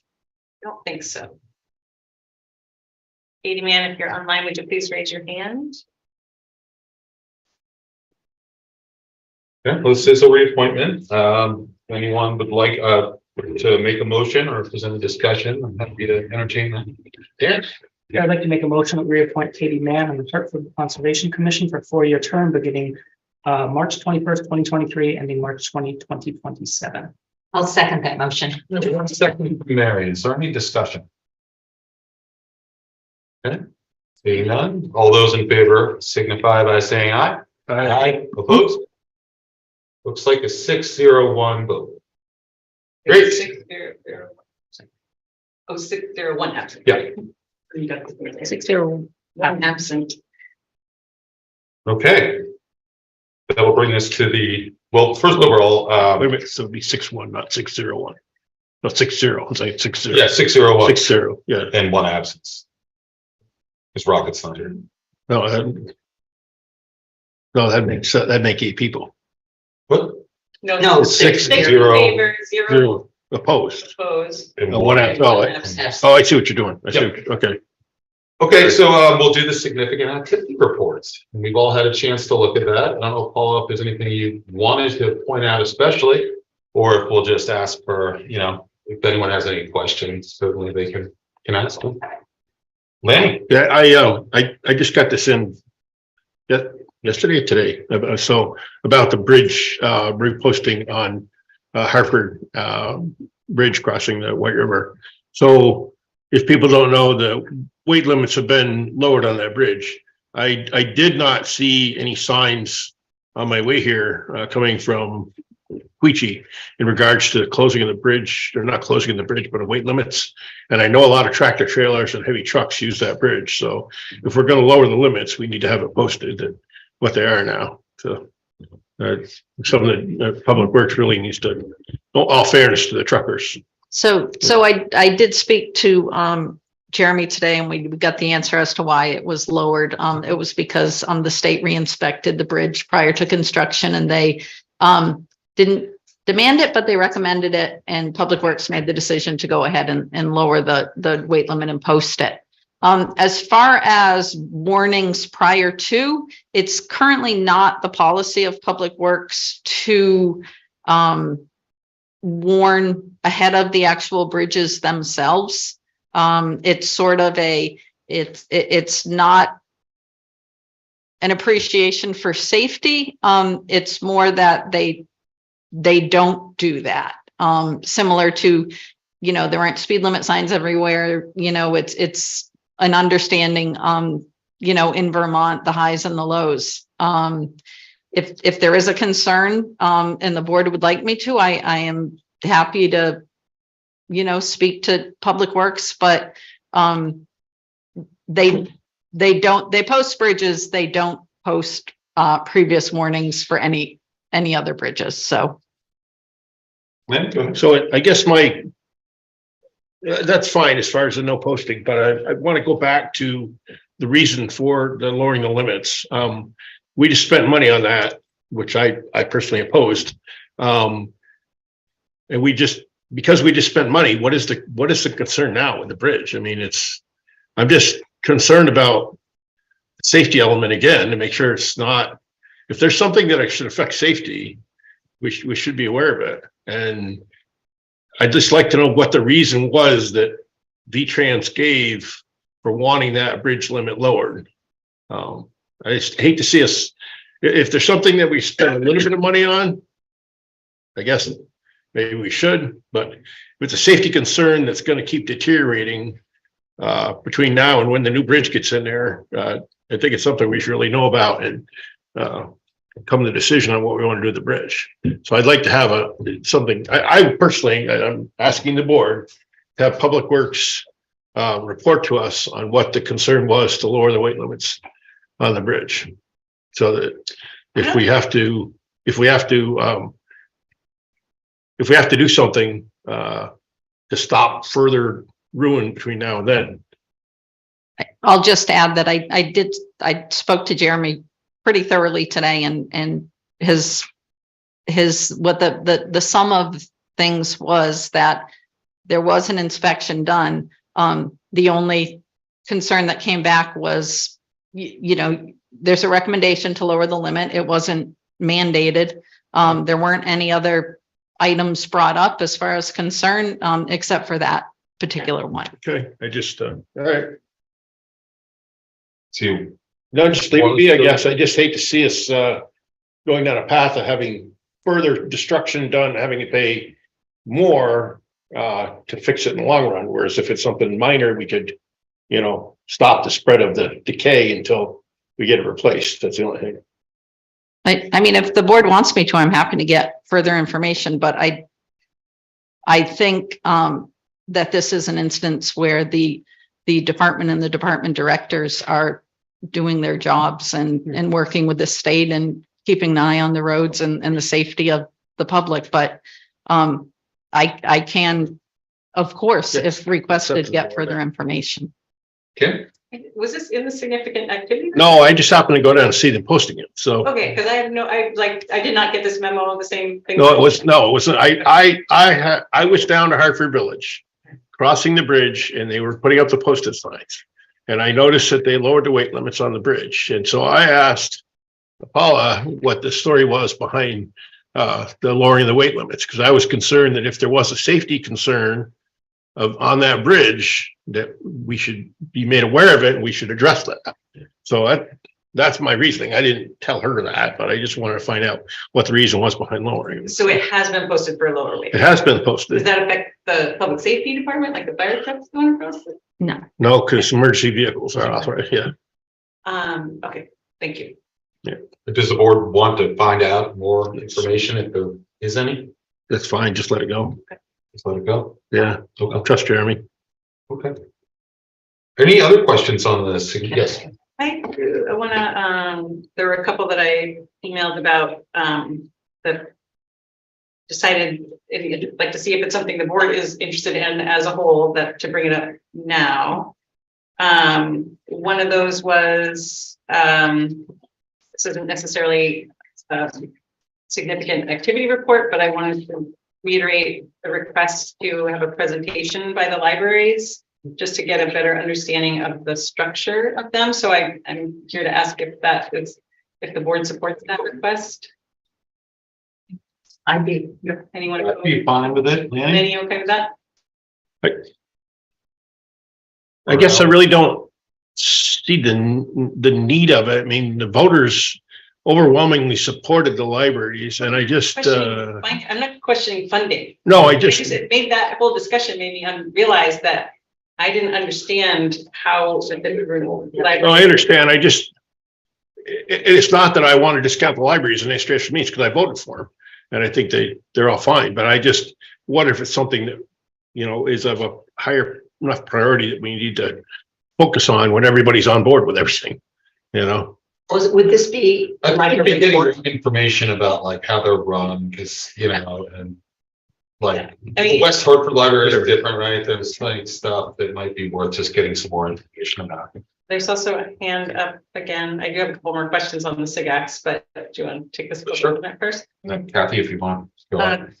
Go ahead, Michelle. Hi, I think this would be an excellent opportunity for a community engagement meeting, to have the library come and present. And I know you had been talking about that community engagement meeting. So just going to make that suggestion. Thank you. Thanks, Michelle. Hey, Kathy? Kathy Masick, Wilder, Vermont. I would be so in favor of that happening as someone who tried and briefly belonged to the board of trustees for the Wilder Club and Library. I feel, which is on basically my block. Yep. It's underutilized. We would like to see it return to being a more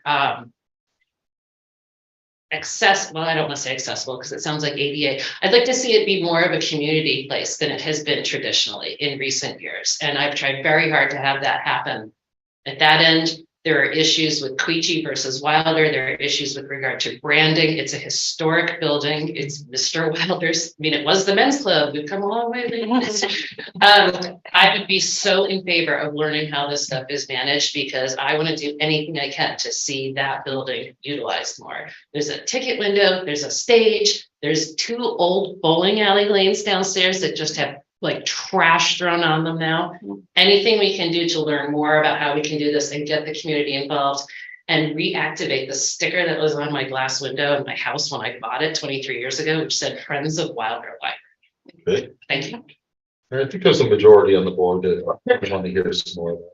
So I'll reach out to each of the libraries in town and invite them to come and speak.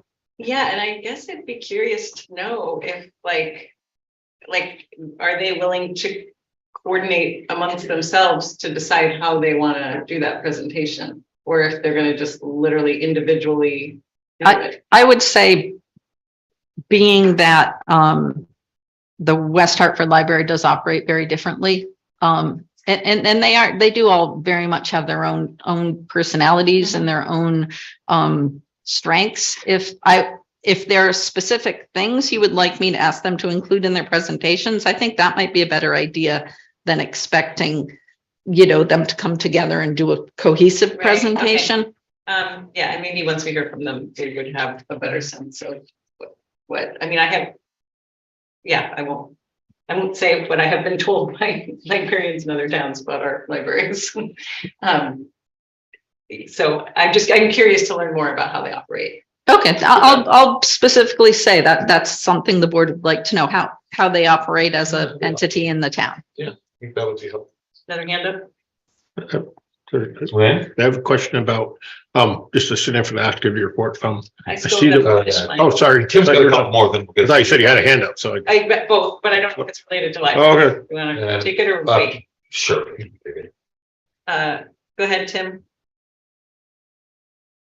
Yeah, hi, I'm listening to the library thing and I find it fascinating. And I'm just going to suggest that maybe what the select board could do is provide just a kind of a general outline to them about what you would like to hear about, giving them structure, not too formal, but just, kind of key areas that you want more information about, in terms of the participants in the library, the activities, their greatest concerns for the future. Give them a little bit of an outline, each of them, and then you can do kind of a nice cross analysis when they do come in.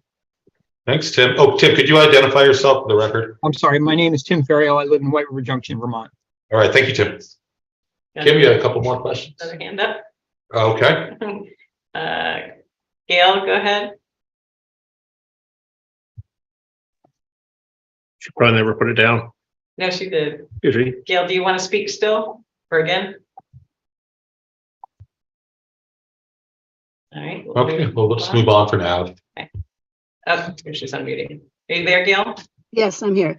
Just briefly, Gail Ottman-Huquiji. Yes, the library, it's very interesting, and I think it's a good idea to understand the operation of the libraries because they're very different from village to village. The West Hartford Library is the town library, and the other libraries, of course, are independent. And that has always been a conversation, shall we say, every time it comes to the budget. My time on the select board, it was very interesting to have each library trustee or librarian, usually trustees, to come in and speak to the select board as to how they operated. Great, thank you, Gail. Thanks, Gail. Mary? Just a question. Would it be helpful, Kim, if all of us submitted some possibilities for what that report or that get together, and then you can see if, would it be helpful, Paul, or too much? I think it's actually more efficient. Just, Okay. you've told me what you wanted. I feel comfortable Okay. reaching out to them and the information that they'll provide to you. That's great. Okay. Okay, and then let me see my other questions. The significant, okay, so Public Works, basically I was asking if there's such a thing as a paving plan. I know that there have been issues with availability of paving contractors, and we've discussed inability to expend the budget funds for 2 fiscal years. I think people would like to know what paving projects are expected to be executed during the upcoming construction season. So I'm actually doing a Public Works tour on next week sometime. So maybe able to find that out individually, but I guess I'm interested to know if the board would like to know what are the scheduled paving plans for this construction season? I would be perfectly fine with that, Lanny. Mary? Yes. Yeah, fine. Okay. And then the other, so these are questions that basically I was asking individually, but was recommended that I see if there's support from the board to do this. Sure. And then the other was the planning department. Is there any progress toward developing some kind of plan to propose the use of the ARPA funds that were requested for housing? I was just curious if there was any progress or update on the status of that. Anyone object to getting an update on that? I have no objection. Anybody? All right. Those were the funds that They were planning earmarked didn't for- propose a plan, but you. We have Looks like been them. tentative earmark, but they have not been officially allocated. I think it was 150,000. Yeah, I think that's so. correct. Yeah. And maybe they're, yeah, I'm looking for an update. And I guess this is you said we're gonna get an update soon on the compensation study? The compensation study, yes, it's the process. We've so far, we had our first meeting with all department directors and they were able to see a lot of the data and make comments and do a little bit of changing and adding and getting it so it, all the directors know their departments better than I know their department. So just making sure everything's tweaked and you're the next step, select board is. And it'll be a presentation of the study itself and how they gathered the information and where we fall and all our positions and salaries and such. It won't be a plan yet for what we do with it. It'll be what it is and what we learned. And so you're next. There was some planning adjustments having to be made because it's hard to get all department heads together at once. And we want to make sure the finance director and acting town manager sees it. That's pretty important. So after that, you're next up. Are you planning on putting this out in open session? Or you present this to us in an executive session, or how's it going to be presented to the board? No, it would be an open session. It's not ready yet. It's still in a draft. Okay, do you have any more? That's it for SIGI. Okay, Lynn? Yeah, I noticed we had a new person start for the water department. What is our current staffing levels?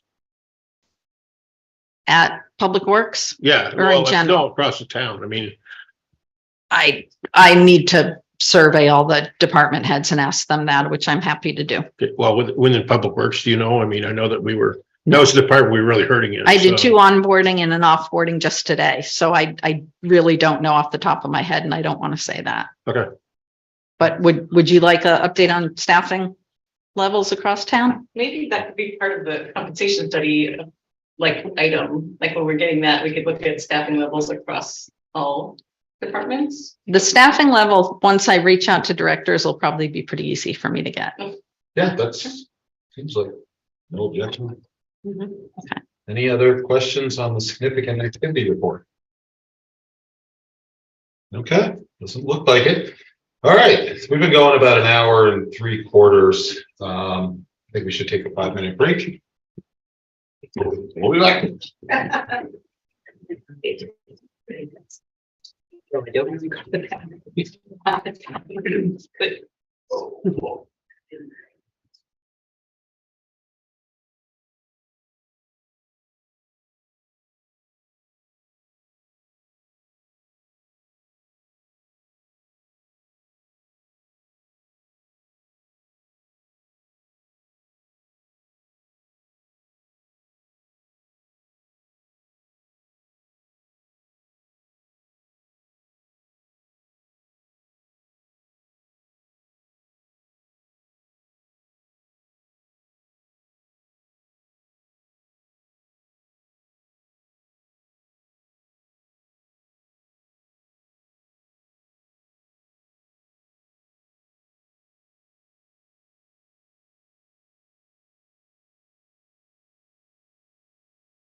Oh, Mike, about minutes.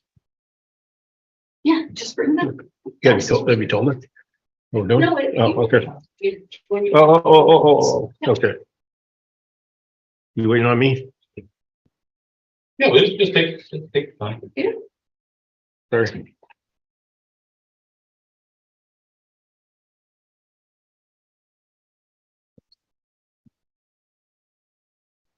Thanks. All right, great. So Jan, are we back with volume? All right, good. Okay, we are back from our break. We've got Dana Clausen here to explain why so many people in this room are wearing winter coats. That is the town hall heat pump overview. Yes, Dana Clausen, Environmental Sustainability Coordinator, and the one that's getting asked about the heat pumps. Yeah. So as you may have noticed, it's not sharing properly. So I don't know if you can hear it, but obviously heating here hasn't been working in a couple of weeks. Yeah. We've had Lions come out several times and they've been finding boards in there in the outside door condenser. Just so people are familiar, the heating system we have is like this, where we have condensers outside where a refrigerant line runs through them that blow air over that refrigerant line, and it either pulls heat from the air for heating or it dumps heat off in the cooling season. It's basically like anybody here that's ever had central air, you've had that outdoor square condenser. Yeah. The heat pump system is like that, but it can run in both directions. Okay. And then there's refrigerant lines that run through the ceilings, through the walls, etc. After being out here for 3 times, I believe, to replace boards, the last time when Alliance was here last week, they just started getting like a series of error codes. The system works a lot like your car does. When you bring it into the mechanic, they plug it into the computer tells them what's wrong. So whenever the system goes down, if you look at our thermostats, you'll see an error code flashing that's telling them what components have gone out. So after replacing the boards last week when they were out here, it started just going through a series of unrelated error codes. So they're like, wait a minute, we could either, we could sit here and eat your lunch and just replace piece by piece, or they called the LG engineers and they said, yeah, it looks as though the system's just basically done for the outdoor unit and will need to be replaced. What it looks like happened is that when they took the front cover off, if you run your finger along the components, it's just black and it's road grime and salt. So it looks like for some reason, some kind of a seal, I assume there would have been a seal or a gasket around the door that would have kept that stuff off of the components. It does not look as though it did that. So we are lucky in that the LG system is apparently the only form of heat pumps where new equipment is made to be compatible with old equipment. So we don't have to replace anything inside. This is our understanding right now with the folks that are looking at it. I'm just here to make an update tonight. I'm not asking for any kind of decision to be made. Yeah. Because we are still in the fact finding process. But right now it looks like we're looking around $50,000 for a new condenser. Sorry, what? 50, and about 10,000 in electrical updates. Mary, do you have a question? Yeah, I just had a quick question. And it's probably a silly question, but are we under a warranty, or or because of the salt and the grime and everything, we're not, that invalidates it? I'm just curious because they usually have, my heat pump has something like a 12-year warranty or something for replacement, but I don't know. Right, we still need to look into that. Red Loaf does not seem to think that it was a warranty. Okay. What I was told today is that if you get a Diamond Star installer, you can get a 12-year warranty. Otherwise, a typical factory warranty is 7. Okay. Oh, Lenny, the back. The claim. Oh, yes, but we are going to put in an insurance claim to see if that is a coverable option. So Dana, when we were told about this in the past, I believe we were told about issues with some of the lines that were in the building itself, and condensing units in the building, the heads, I guess, within the building itself. Have those all been sorted out so that all of that works correctly and it's narrowed down to just the condensing unit outside? Or are we still working on sorting out the heads that are in the building? We've actually not had an issue with the heads in a while. Okay. And there was some concern that there was a leak at some point, but they had guys here for a day looking, and we did not. Then they realized that it was not the issue. They're getting a low pressure reading. Okay. My other concern, I guess I have is that, no offense to LG, but they're one of the cheaper brands out there in the market. And I just have a difficult time replacing, old bad technology with new bad technology. I just like to see if I know these heads are compatible with new LG, but nevertheless, it's a Walmart product, it's not a commercial quality product. And I know that 60 grand's a lot, but unless we can get a firm warranty with these things for 12 years or better, I have a tough time replacing so. Yep, and I do have somebody coming tomorrow morning to do a quote for a total install, just so we can have that as a comparison. Well, we wouldn't need a total install because we have, I'm sure the infrastructure as far as the ductwork and stuff, or not ductwork, but the lines are still okay. The copper lines that are in here are still. It is pretty unlikely. They're coming tomorrow. That's one thing they're going to look at, but it's not a given that the fluid lines are going to be compatible between brands. And it's just adapters for size. I don't get that. For piping size. Yeah, so I'll have a firm answer, yes or no, next time I come. But that's one of the things we're looking at tomorrow. And this unit that you said you did look at from LG, that they're replaced in kind, does that come with a factory warranty of any sorts? We're going to look into that. Right now they're just putting it together, and not only the factory warranty, but also how does that warranty play out with the system interacting with an old system? You see what I mean? Yeah, and I would find out definitely from them. What sort of plan do we need to make sure that the failure, what happened to this thing, doesn't happen to the next one? What sort of enclosure do we have to make, or for this thing in order to have it okay? That's a lot of money to put out over short periods that this municipal building has been in operation. All right, thank you. I know it's not your fault, and I'm sorry if it comes out to be your fault. I don't mean that way, but it's irritating. I feel bad for staff. All right, thanks, Dana. And I imagine we'll see you back on this issue. There's a hand up. Okay, yeah. Go ahead, Eric. Hello, good evening. Can you hear me? Yes. Good. Eric Kraus, Town of Hartford. If I understood the description of the problem, it sounds like this is something that may have been caught with routine inspections. What is the town's procedures on routine inspections and maintenance for this type of equipment in the past and going forward? About 6 months ago, I put 5 of the town's buildings on proactive maintenance contracts, meaning that various vendors come in, do that kind of routine maintenance twice a year, change filters, belts, etc. Nothing before that, though. No. So. Okay. Thank you, Eric. Thank you, Dana.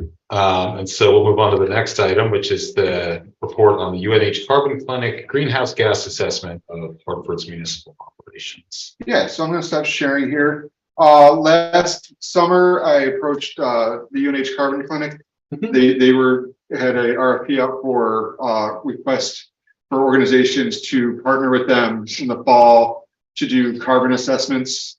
And we were lucky enough to get in there. This was one of the requirements in the resolution to implement the climate action plan. So they have now put it into a computer modeling program that we can update on an annual basis. Jen, are you here? Yes, hi, Jen Andrews from UNH. Hi, Jen. Hi. Jen, would you like to speak a little bit about the carbon accounting and what you guys did? Sure, yeah. So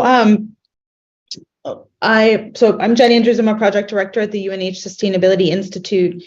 And UNH was one of the first campuses in the country to measure its own carbon footprint. And so this is something we've been working on for a while. My background is I've spent 25 years working with communities and businesses and colleges and universities on this. And so using the kind of work we did to understand our own footprint and then to support these analyses for other organizations, we developed this online platform called Thyme, the Sustainability Indicators Management and Analysis Platform, which is a tool for assessing both carbon and nitrogen footprints for organizations. And so we've used that as a jumping off point for our carbon clinic, which is an opportunity to both help organizations and communities like Hartford in their climate action work, and also to teach students how to do this, because they have a huge interest in learning how to do it. There's a huge and growing demand for these sorts of job skills. So we see it as a win-win. So the work itself kind of took place over the course of the semester. We had a team of 3 kind of new students to the process, as well as a peer mentor who had gone through the process with a different organization the semester before. And I worked with them and with Dana to, first of all, determine boundaries for the town's greenhouse gas inventory. So we ended up setting boundaries that were a little bit broader than the analysis that was done previously by Pale Blue Dot. So it included all of the same categories in terms of emissions from buildings, emissions from fleet, and we also included emissions from waste, water treatment, and from staff commuting. So having set those boundaries and then kind of working collaboratively over the course of the 15-week semester with Dana to take the data that he had collected and process it, we fed it into Thyme, got some preliminary results, and then did some work kind of normalizing those results to try to understand or provide a little more context for what do these numbers mean, and then ran a few basic reduction scenarios as well for the town based on that footprint. So I'm happy to answer more questions about that process, but I just want to say what a pleasure it was to work with Dana and to be able to contribute to this work that you all are doing, which we really appreciate. And it was really so inspiring for the students to hear about what you're doing, to be able to see that firsthand, to be able to come visit Hartford. And several of them have continued on to be peer mentors this semester. So I just wanted to throw that in too, that hopefully there's benefit for you all, but also you're benefiting and kind of paying it forward to others. So yeah, Dina, I didn't know if you wanted to look at the actual results. Yeah, so, why is this not advancing? There we go. Patience. So this is one of the breakdowns that UNH did, looking at our absolute carbon footprint as a town as a whole for both fiscal year 21 and fiscal year 22. And basically what I provided them was all the information on our vehicles, the miles driven, the fuel driven, taken, electric data, all whatever, whatever they asked for, but it's all listed there pretty much on the right hand side. Okay. I looked at this before and I just can't quite understand, and maybe Jen can answer this question, or you. Why is wastewater? What is the problem with the emissions that deals with wastewater? Because I'm just a neophyte.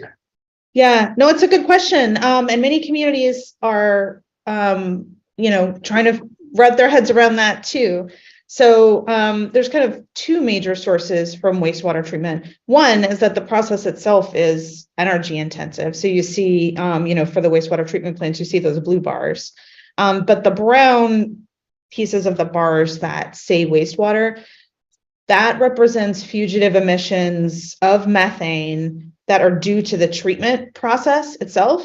So wastewater treatment plants will either have anaerobic or aerobic digestion processes for the wastewater. That's what helps kind of break down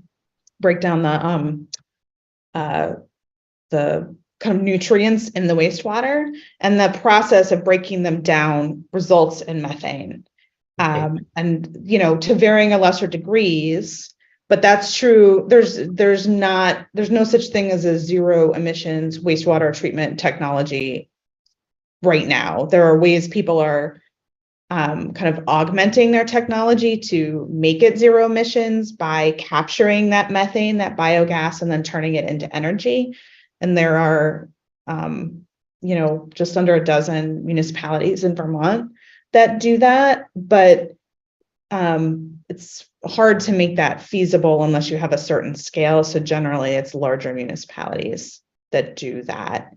For the smaller municipalities like yours, this is a real hard nut to crack. I mean, when we did scenario analysis, basically we were like, okay, you could buy carbon offsets for that right now, because that's, you know, there aren't a lot of other fantastic options for reducing that other than, you know, capturing the biogas and using it for something. And one of the things I do want to point out on methane and whatnot is one of the things UNH really shine a great light on is the landfill. We don't have the methane from the landfill on here because I cannot find good data on when it was opened, how much trash it was taking in, and when it was, I think we finally got a date for when it closed. But it's likely, and it's in that report, that it's likely that the landfill might be our biggest source of emissions and might everything all together. And I did talk to Jeremy yesterday, and he said that as part of that, that's something that's in the RFP for the feasibility study for wherever they're doing over there. Because like UNH does something where they I put it in the report or in the memo. Jen, what's it called? You do biogas into electric and heating? Yeah, we pipe landfill gas over to our combined heat and power plant here on campus. So we have a power plant on campus where we distribute thermal energy and we make our own electricity. And we pipe landfill gas from a landfill that's down the road from us to our plant to fuel our plant, because it essentially is like natural gas. You know, we have to process that a little bit, but it's a valuable fuel. It was a big upfront investment, but it's definitely paid off for us. Allie has her hand up, but also just while we're on this specific topic. So like in theory, our landfill methane could provide energy for the wastewater plant at some point.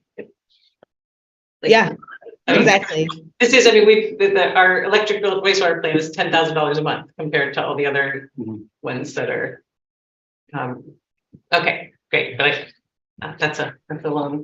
Allie? Yeah, there are definitely examples of communities that have used landfill, their own landfills to power town facilities. Absolutely. Yep.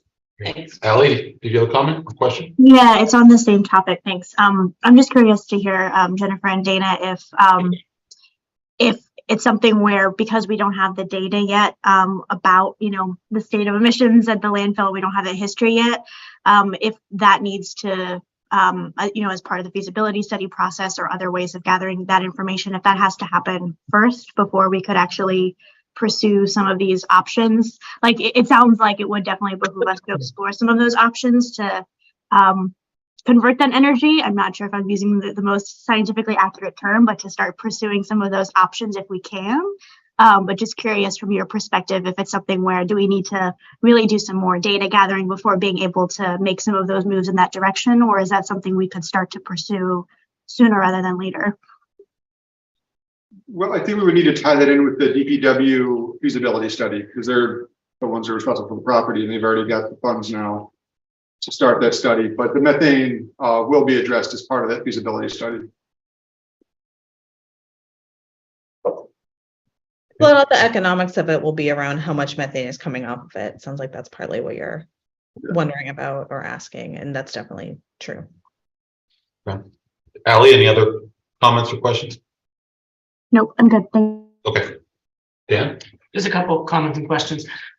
I know how busy everyone is, but I would hope in the future that more staff than 33% would be able to respond to this. I don't know what the deadline was and how large of a survey it was, but I think collecting that data should be something that we encourage. And again, I'm not faulting the staff in any way, shape, or form, I think, but I think getting a larger survey would help us understand things at a better, larger level.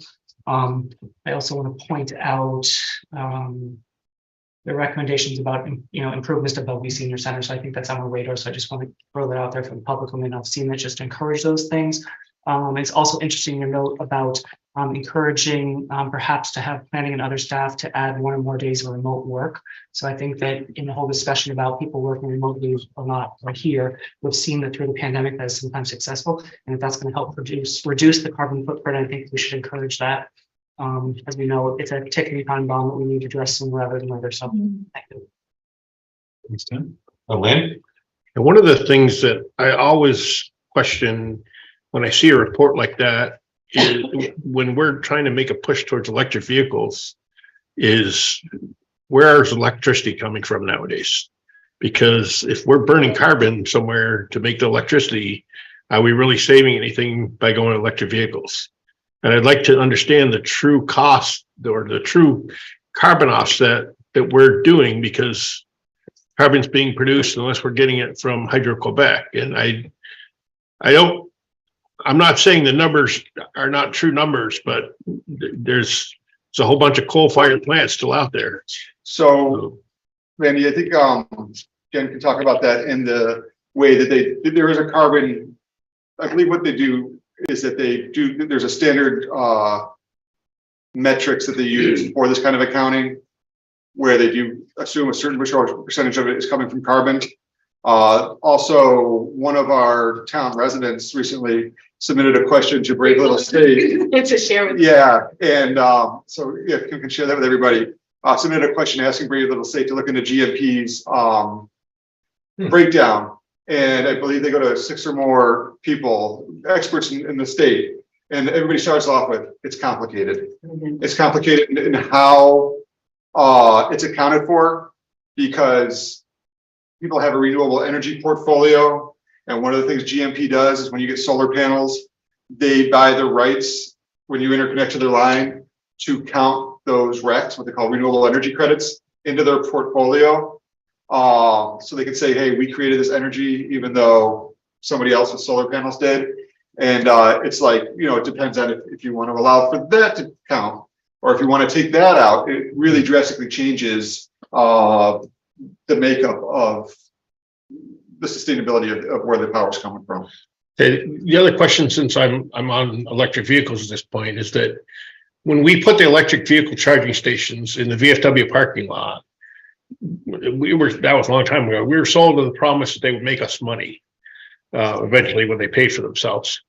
So I would love to see a report come back on if they're costing the town, what the current status is as far as the cost of those meters, whether they're costing us money, whether we're making money, whether we've paid for them because what the return on investment was. If you could do some research on that, it'd be really interesting. I mean, that's the only charging stations that we have available for the public. This charging station out here was bought for the Nissan Leaf. So you're talking about the ones over behind trail breaks? Yes. So those are charge point chargers. I understand that. We paid to have those put in. I understand. Yep. So we were actually cash positive while they were operating. Last February, cell phone network went from 3G to 4G, and it wasn't compatible with the modem and the charge point chargers. And they have not yet found a way to fix that. They've come out and replaced one piece. They're still not working. I was at a Volvo dealer this past weekend in Boston, and they had the same thing. So it's not unique to Hartford. Apparently, ChargePoint has been having this issue nationwide, and they have not done a great job. I will say that's nicely. But with all due respect, a cash positive doesn't tell us anything. Just cash positive is a term that we're up on it. I just like to know what if you could get back. I personally would like to know what they were originally cost to put in, and when it is that they were paid for by the proceeds from them, and how much the town has gained from that. I'd also like to see some sort of a breakdown on usage. I know at one point they were supposed to be getting used all the time. Now, if they're broken, they're not getting used at all. But it'd be nice to know if they're, I don't want to say, well, I will say it, if they're paying for themselves, that they're, if what we were sold on was some dry beans, some magic beans, or if we were sold on the fact of actually making money for the town. And so if that's something that could be reported back, and if they are actually making money for us, it'd be nice to look at possibly doing some more up there after our expansion of the parking lot. Kim? May I just like to remind you that we don't ask staff to do things directly. We ask the board wants to do that. And I'd be supportive of it, particularly if there is the environmental, the sustainability coordinator, previous Jeff Martin had done, I think had some sort of format of a report that was kind of showing the energy savings that the town was gaining by any of the improvements that were being made. Is that something that like you have an ongoing like big picture of cost savings for the town due to energy improvements? I don't have that. I could start. Can I just speak? So Dana just recently, Dana is in the town manager's office, and he's been fantastic taking on new things with new direction, basically. And one of the things that he's starting is doing significant activity reports, even though he's not a department director. And I might recommend, with that being something new on his plate, that if we could start sharing those with the select board, and you might get an idea, and then maybe move on and narrow down or see what he's reporting and get an idea about what's going on with environmental sustainability in town, just as a way to use something that he's already producing and then dig down deeper if that's of interest. I have no objection. Laney, does that work for you? Yeah, I'd like to have a full report on the status of those, and yeah. Do you want to ask the board if there's support for that? Yes, I mean, I would like to have brought back to the board the cost of initiation of the chargers that were put down in the municipal lot and return on investment that we've gained from those chargers, to understand if it's effective for us to add more chargers in the future once the parking lot is completed. The only way we can make that decision is if we have data on the ones that are currently there. That's fine with me. Is that okay with you? Yeah. Yeah, that's fine. So we'll share the reports and get specific information on the charging station. That sounds great. Thank you. Thank you. And we still, you weren't finished with your. Yeah, where are you in the presentation? Are you done, or just questions now, or? Question. And then the only other thing I wanted to say was, one of the things I started doing recently with the Energy Commission is building tours. And I wanted to send it to you all, because I think when I did a tour of WABA with them, and these are kind of our policy wonks in town, they were just blown away by how the ice rink works and all the different components to it. And I think next on the list will be the wastewater treatment plant. Because I realized I cannot articulate what our buildings bring to the town and also how they operate. And with the wastewater plant, I will soon get to, it's the thing that does the stuff, because it's just so complicated. But I will start. Yeah. So I'll start putting that out probably on a quarterly basis if folks would like to join us when we do those tours. Sure. I think that'd be interesting. Yeah, that would be great. So we've got a couple hands up, right? Should I go ahead with that? Yes. Wait, so are you still doing your presentation, or are you done? I'm questions. Okay, so Eric, you can go ahead. Eric? Hello, this is Eric Kraus, Town of Hartford. Okay, go ahead. So, first of all, huge thanks to UNH Carbon Clinic. I think the report that they produced is a very good work product. I do have quite a bit of questions and comments on it, but overall, I was very pleased to see it. Additionally, I'm thankful that the town is following up on these types of things. You know, the memo that precedes the report mentions the resolution. And I think connecting these dots, you know, between the climate emergency declaration resolution, the climate action plan, the resolution to implement the climate action plan, and so on is important. It's important to keep that thread alive and understand where we're going and actually demonstrate follow through on that. So I appreciate the town following through on this. That said, I'm just going to launch in, and then you know, I guess I'll ask a few questions or make a few comments, and you can stop me, and I can circle around to the back of the line, because I don't want to chew up too much time while other people are waiting. Yeah, if you could, you know, keep it just moving, keep it efficient, I guess. Shall we limit it? Shall we time it? Yeah, you can cut in when I've reached that point, whatever it is. I guess just to circle back to some comments that board members made, Dan commented on the 33% respondents from town employees. If we were doing a community-wide survey, that would be an impressive result. But as for the employees, I was pretty shocked about how low that is. Now, I know everyone's busy, but I can't imagine the survey was that much of a time draw. To me, that speaks about, it speaks to an issue of commitment from the highest levels, starting with the board, moving on down through the department heads and so on. Do people understand and appreciate what the town is trying to do? And again, it goes back to that story that we're telling about what it is that we're trying to do. In fact, it really, the Hartford's contribution to global emissions is negligible. It doesn't really matter ultimately how much we produce. What matters is our capacity to influence others to follow suit and do the same things and do them correctly. And so that's what we've got to keep that in mind when we're doing all of this work. And so there's a lot of comments that I have that might seem really sort of minutiae and nitpicky, but they're about sort of highlighting that story and the importance of being able to influence peer towns or other organizations or what have you. That's where the power comes from. You know, Greta Thunberg took 3 transatlantic trips by sailboat or whatever. She didn't do that to save jet fuel.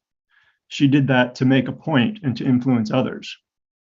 And part of the point was, I think, that we need to make, you know, this, given our current predicament, a radical departure from business as usual is required.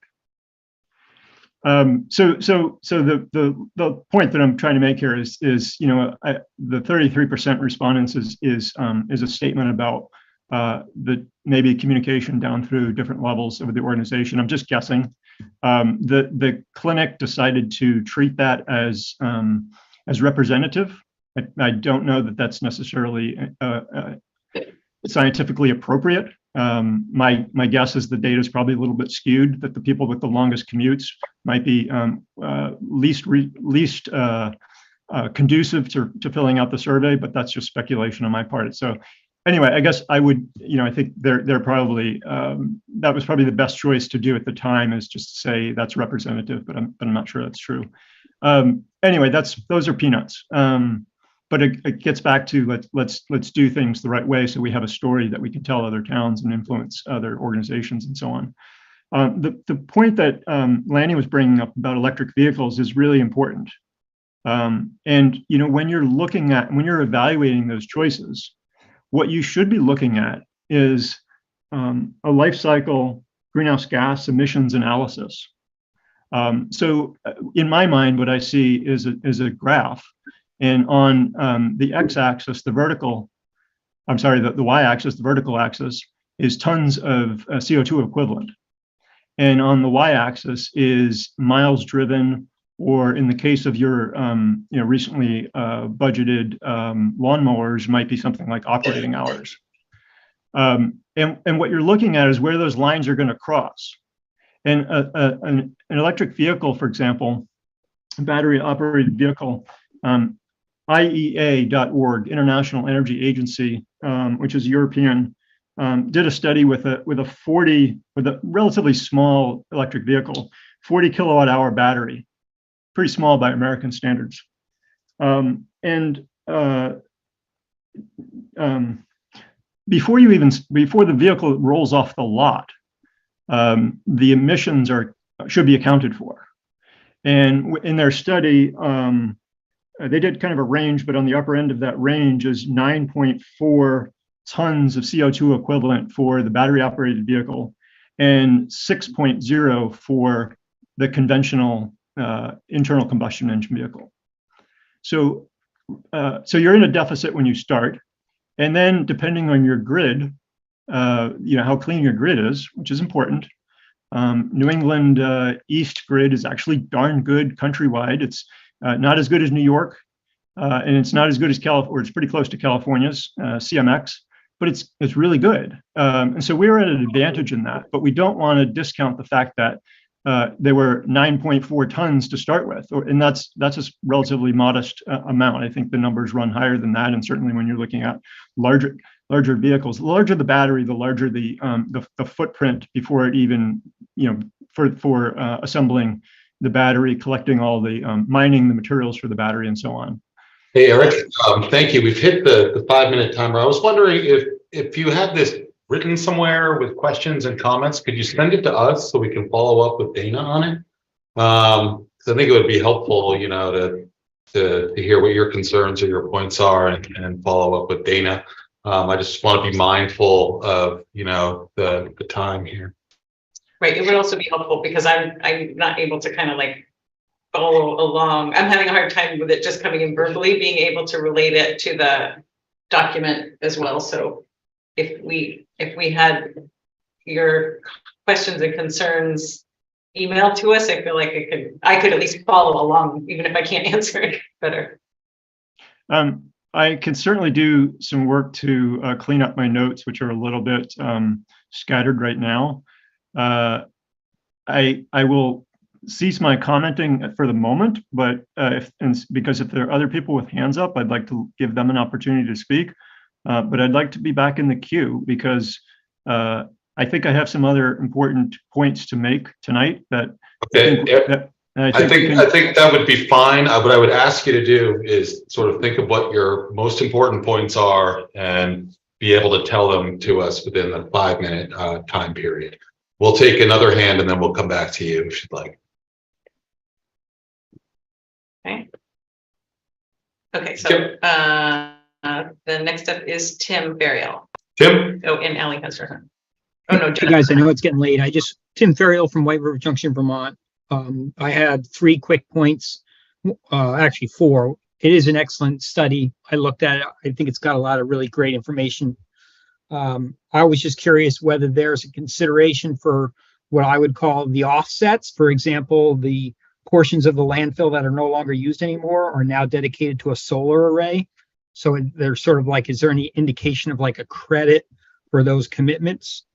And we also have done pretty much a town-wide, I believe, LED streetlight conversion. And at the time, there was an indication that that was a dramatic savings in electrical usage. So I know that wouldn't obviously be picked up in the report, but I think it should be acknowledged as a really positive effort by the town to kind of work in that direction.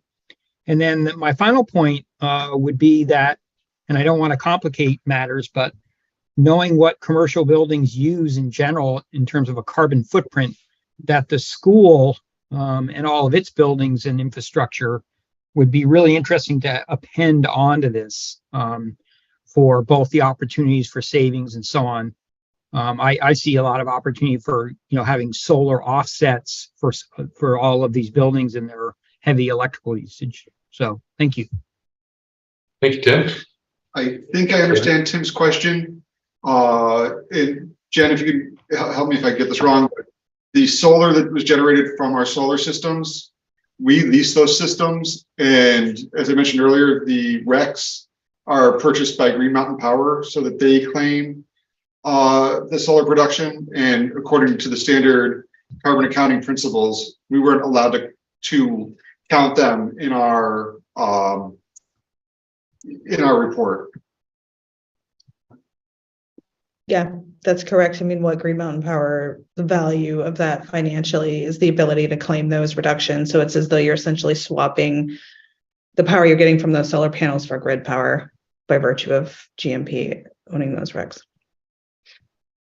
Rex being renewable energy credits. Thank you. Yeah, renewable energy certificates. Yeah. Certificate. Another hand up. Good. Go ahead, Mike. Hello, yeah, Mike Morris, Hartford, Vermont. Can I listen to Eric Kraus a couple minutes ago? Made a lot of sense. Can I yield 5 minutes more time to him to explain what he was trying to say and finish up? I think he got cut short, not intentionally, just in general. And if he could explain more. So I'll let you my time to him, please. I think we're gonna hear from Eric in a minute. Go ahead. Okay, go ahead. Eric, go ahead. Eric, go ahead. All right, thank you. In the interest of time, let me, so I started to explain basically life cycle analysis, and I think one of the things that gets overlooked is the manufacture of the product. What are the carbon emissions that occur during the manufacture? And a phrase that I've seen is exporting emissions. So if the town buys electric things and doesn't account for the carbon that's emitted in their manufacture, particularly the batteries, which are a huge differentiator between the electric vehicle and the internal combustion engine vehicle I was talking about. If you don't account for that, you're effectively exporting the emissions. You're saying, look, our emissions are really low because we're running these things and that have no tailpipes, right? But at the same time, I hear people saying, gosh, China's emissions are out of control. But where do you think all of the materials, the minerals for those batteries are refined? China is by far leading the world on refining those materials. So this gets to, let me zero in on a specific section of the report here.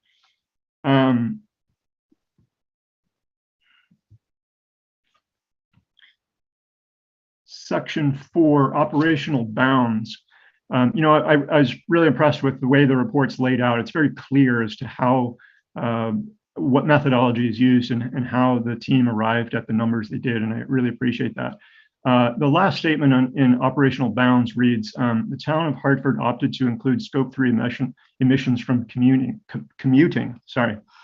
The question I have is, how did the town arrive at this inclusion for scope 3? There are 15, I believe there are 15 categories in scope 3 emissions. And so part of the question, the sub question is, what other ones were considered and why were they excluded? Dana, do you want to start or do you want me to? You can take that one, Jen. Sure. So yeah, this is it's a really important starting point, is to have that conversation about system bounds.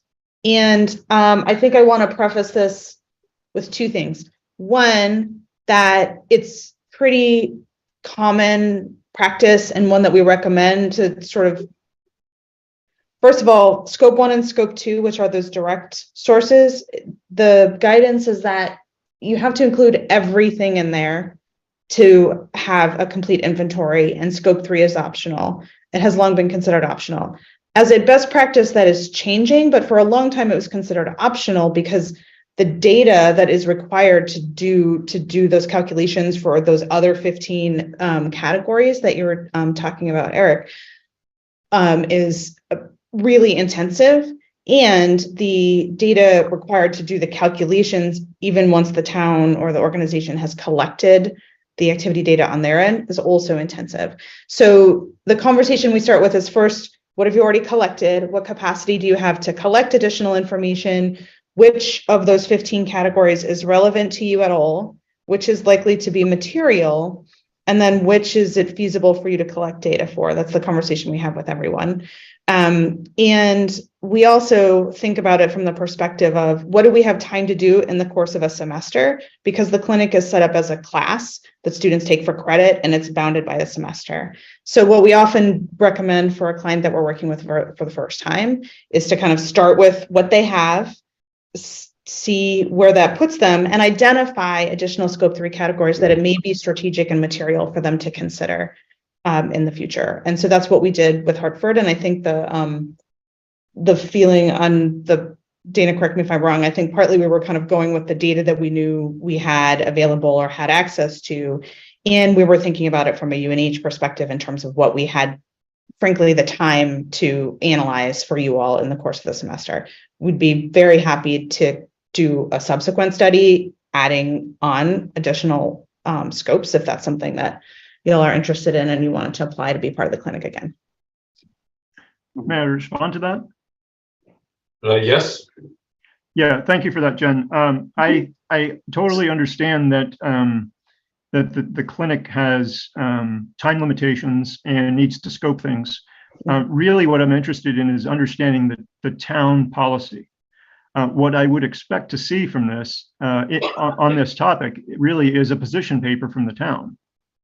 And it may require some consulting from the Carbon Clinic or others, but ultimately it's a position paper that lays out a rational explanation for each of the 15 categories in scope 3. And some of them are easy. Some of them are like the carbon footprint for products that you sold. Well, Hartford doesn't, we don't sell, the town doesn't sell products to people or organizations. So no problem there, right? But there are other ones like capital goods and goods and services are important. And there may be, in my mind, there's ways to be selective about what you're accounting for in these categories. As long as you're consistent with it and you can explain your choices, it seems reasonable. I understand that the protocols lay out, things that are stringent and have recommendations and so on. But I think, we're doing this voluntarily as a town. And as long as you sort of lay out your rationale, you have some latitude, I think. And there's in the last 3 years, there's just an enormous increase in the availability of data on the upfront carbon footprint of things that are manufactured, and batteries in particular is getting a lot of focus. So I think it's an oversight to sort of gloss over that. Again, this is about building that story that we're able to share with others. And it's about, if we were doing monetary accounting, this would not fly. This would not fly in the least. Okay. Anything else, Eric, before we move on? I've got a lot of things, Mike, but it seems like you want to move on. Well, part of it is we do have an obligation to make this orderly. It's also very difficult hearing it come in. If your concerns or questions were written, I think it would be, easier for us. But it's hard to focus on both that while we're trying to look at the report. So I'm worried that your comments, aren't as effective as if they would be in writing. Someone did yield another 5 minutes to you, and I'm happy to let you speak again. But we do need to move on. You can follow up with us and certainly follow up with Dana as well. But we have to be mindful that we have additional business to take care of. So I'm happy to let you to wrap it up if you'd like. Yeah, let me just talk about one other point, which is in the resolution that's referenced in the memo that precedes the report, the resolution implementing the climate action plan. If memory serves, that resolution talks about including the inventory or some sort of summary of the inventories in the annual town report. And so I hope the town will follow through on that. Obviously, the entire report may not be necessary, but some sort of summary level information I think is important, which bears on the other concern that I have, which is Pale Blue Dot did inventories for 2013, fiscal year 13, 16, and 19, and the town paid for that. And as noted in the clinic's report, it's not necessarily comparable methodologies, not necessarily comparable scopes or boundaries. And so you can't put them necessarily side by side and make true apples to apples comparisons. I would encourage the town to go back and rectify that and run 13, 16, and 19 through the system, a similar system, the same system, whatever methodologies you're using, just make sure that they're the same so that we have a picture and that what you can present in the annual report is 5 data points that show a trend. Again, we've paid for 3 of them, and there may need to be some massaging that's done, but it's important to show the sort of the full trend that's happening. And with respect to that trend, in section 9, there's some comparisons with emissions since 2019. It's also important just to note what other outlying factors there are. It talks about buildings and fleet use actually appear to have been reduced since 19 by 10%. I'm sorry, 12% reduction for fleet use and 10% for buildings. If you look at the heating degree days for fiscal year 2019, they're about 10% higher than they are for fiscal year 2022. So in other words, in fiscal year 2022, it was warmer, it took less heat. So we want to be aware of those things because we don't want to be deceived that we're actually improving when we're not. Like we may have improved there, but maybe not to the tune of 10% as that it suggests. So we want to keep those things in mind and just be aware of them. And again, this is about telling the story, putting it in the annual report, I think is important. And then the last question that I have is the resolution talks about doing this on an annual basis for municipal operations and every 3rd year for community-wide inventory. And just curious whether that's on the docket and if so, when. Thank you. Thank you, Eric. Dana, do you know that? So we do have budgeted a subscription to SciMap, which is the program, and the plan was to make this an annual thing. It'll happen probably around the fall because it's based on fiscal year data. And then as far as the community-wide surveys, we've had a couple conversations about that, but no agreements with Jen and the Carbon Clinic.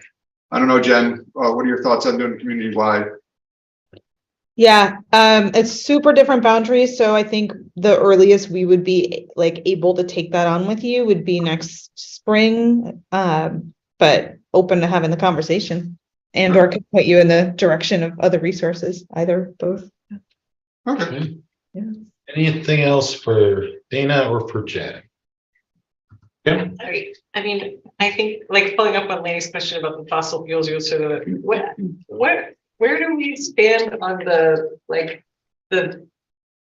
labor used to mine the cobalt for batteries, for car batteries? I mean, it's pretty controversial still, right? Yeah, it's something people don't look at. Well, I think it should be part of our equation. So when Eric was talking about the scope 3 emissions, Yeah. it would kind of account for that, but it would not account for the poor labor practices. Right. I'm more concerned about the degradability of the batteries because those things are going to be around forever, More like than cockroaches. people mining them. Well, they have a lot longer, no offense, but they have a lot longer impact on our environment and our world. And I do have a problem with enslaved people, but batteries that are, degrading and causing, death for millennia are disturbing. I guess it's just a way to say that we're not quite all the way there yet. No. Thank you, Dana. Thank you, Jen, very much. Appreciate it. And we will move on to Chief Cooney. This is the 2022 Local Emergency Operations Center Enhancement Grant. Yeah, seems pretty clear here. Looks like this is so it looks like when you're getting some movable furniture to set up the command sort of center, and then you get 5 AEDs or whatever. Yeah, no, back in the fall, we applied for Vermont Emergency Management, put out the grant notices. We applied for 2 items. get new furniture for the emergency operations center, and allows us to reconfigure it from the training room into the operations center, and then also to put automatic external defibrillators on all the patrol cruisers to, you know, increase safety in the community. They only awarded half of the grant. They awarded the configuration of the emergency operations center. So that's what you see here. It's a 50% matching grant with the state. Okay. So we're looking for authorizations for the board chair to sign the grants, and then the department heads and police and fire will come up with the 50% matching funds. Okay. Are there any questions? Lenny? So you have the furniture. We have to find them in our budgets, but yes, we've allocated funds within our budgets and fire, police, and communications to cover the cost of the 50% match. Okay, so if you were to be given those funds, could you put those towards the defibrillators instead of the tables? No, we have to execute the grant on our award. So we're awarded for the furniture. We have to purchase the furniture if we are to accept the grant. Okay, when was that awarded? It was awarded December. It was awarded in December, I believe, 2 of us. We haven't executed yet for lack of signature. So now you're just looking for money for EADs. No, we're just looking for, we've been awarded the grant. We haven't received the grant because we haven't signed the application and sent it back to the state yet. I'm looking for that authorization tonight. Okay, and what would be the cost of the town on this thing? I saw it. $6,804.70. And I wish the finance director was here, but where's that going to come out of with the general fund? Would be my question. It comes out of the fire account, so 221, 211, and whatever dispatch is 271. Are there reserves for that? No, we would purchase using operating. So you're going to have to find the funds. That's correct. Somewhere within the budget. That's correct. Okay, okay. Thank you. You're welcome. Any other questions? So, I was just gonna say, it's all here on the information that was in the packet. There's a 50% match required, $6,804.70 from the general fund. So it's all there. anyone like to make a motion? Make a motion. Lenny or Dick? I move to authorize the board chair to sign the subgrant agreement, excuse me, EMPG 20. Agreement number 02140-31028C-023 for the award amount of $6,804.70, and authorize the allocation of 50% matching from funds from the fiscal year 23 fire, police, and communications budget. I'll second. Go ahead. I'll second. Was it a second? Kim, any discussion? All right, all those in favor say aye. Aye. Opposed? Okay, it looks like 601. All right, thanks, Scott. Thank you. Appreciate it. Yep. And you got the grant. Thank you. Scott. Okay, so our next item is the selection of the vendor to conduct the town manager search. So as all the board members have seen, we have 2 proposals. A third vendor we reached out to wasn't able to provide services at this time. So we have a proposal from the Vermont League of Cities and Towns and from the Ratify group. And if we're ready, we can discuss or make a motion to accept one of the other, or to choose one of the other vendors. Did Yep. you clarify the difference for the purchasing policy with the one that's over $20,000 and one that's under $20,000? I can try to, but I will follow up tomorrow because I, that's not necessarily my, world. So I believe Gail told us, if it is under $20,000, between $4,000 and $20,000, that requires the approval of the finance director or the chair of the board, and it requires 3. You have to reach out for 3. Reach out to 3 vendors. But over 20,000. I over think one of the 20,000 proposals we kicks have into to have the an That we exception. have to go out for an RFP. Correct, right. But Because that was 33, I think, that tells. Yep. any thoughts on the proposals? Anything the board wants to discuss there? I just like that, I have a good relationship, I think, with Vermont League of Cities and Towns. I don't know anything about the other company, but it looks like they're out of Ohio, which is neither here nor there, but, it just is not so local to maybe have as much contact. And we do have a good relationship with VLTC, so that's how I'm leaning, but not strong. Lenny? Yeah, there was a third company that we had for Leo Puller's hiring that we didn't look into that one at all. We reached out to VLPT, Rathkellis, and MRI. Yeah, I don't know why we didn't reach out to the other company that we got Leo from. That would be, Did you mention it? I just found out that we hired him through somebody else, and I didn't have a chance to before we went down this path. So I guess and is this also a decision that we as a board want to make, or is it a decision that we should have some input from the committee? Well, I think we've seen the proposals and we've gotten the pricing and what they can do for us, I mean, so part of it, I think, is that we make the decision to the vendor and then we put, the chair of the new search committee in touch with them. And they work. I think it's good to get moving on this. We did good work getting the search committee together.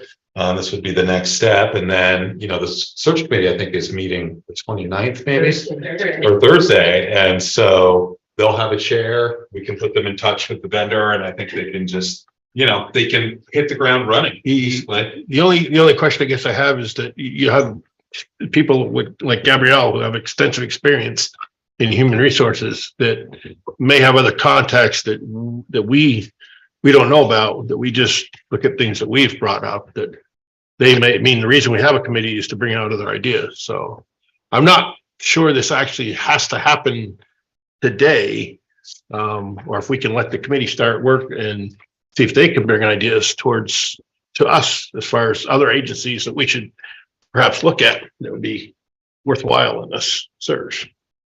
I'm not sold on having to make a decision today. I don't know why we can't let the board work on trying to put together a packet and bring some information back to us as far as what they feel is the best approach. Yeah. I feel like we haven't had that opportunity. Like we've talked about this a few weeks ago. I mean, probably as much as a month ago. And one of our previous discussions was about, here are some options, like we talked about what agencies we would reach out to. So I think that. Well, I agree that we did, but we didn't give any levity to the group to be able to speak on what they think may be a better approach towards. I will just say, one of the things I think is important if we choose a vendor is that they can hit the ground running search committee. I mean, that's what we do. They don't have to go solicit more proposals, look at them, and do that. They'll know who their contact is, and they can sort of hit the ground running. Kathy? Hey, Kathy Melsick, Wilder, Vermont. As a member of the committee and knowing that we're meeting in just a couple of days, I would feel comfortable if the board made a decision to choose one of the vendors now. That way, when we all meet, we can work in conjunction with that vendor to develop our specific charges and work, and so that we aren't doing things at cross purposes at different times. So it seems like it would lead to a really efficient process that way. Thank you, Kevin. Gabrielle? I think let's start partnering right now. So we have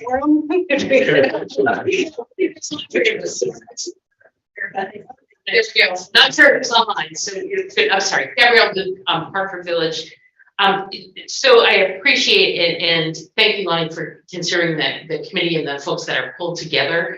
I am at an advantage where I have served in this role before, and actually with other pieces. I will say I'm pleased to hear the team that are coming forward. I think have a good relationship in the field. One of the things that I think is important, though, and to echo kind of Kathy's piece, is for us to be able to hit the ground running.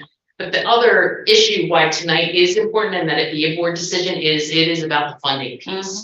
That when it comes to the expenditures, that is not something that the town committee should necessarily be involved with. I will say you might have heard something different from me if I didn't feel confident about the two organizations that have been mentioned.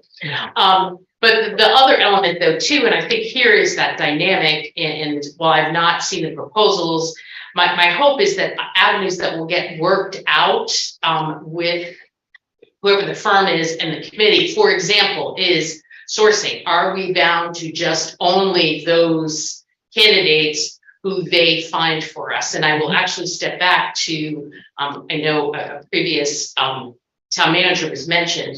An interesting aspect with that is that resume and CV did not come through the traditional channel of the organization. We had the opportunity with that search to collect some others. So an example would be is that individual actually saw the advertisement and approached as opposed to being approached by the organization. So I think that's those other things that need to get worked out with kind of the committee's piece, and then also kind of the approach that the organization that is sponsoring the work.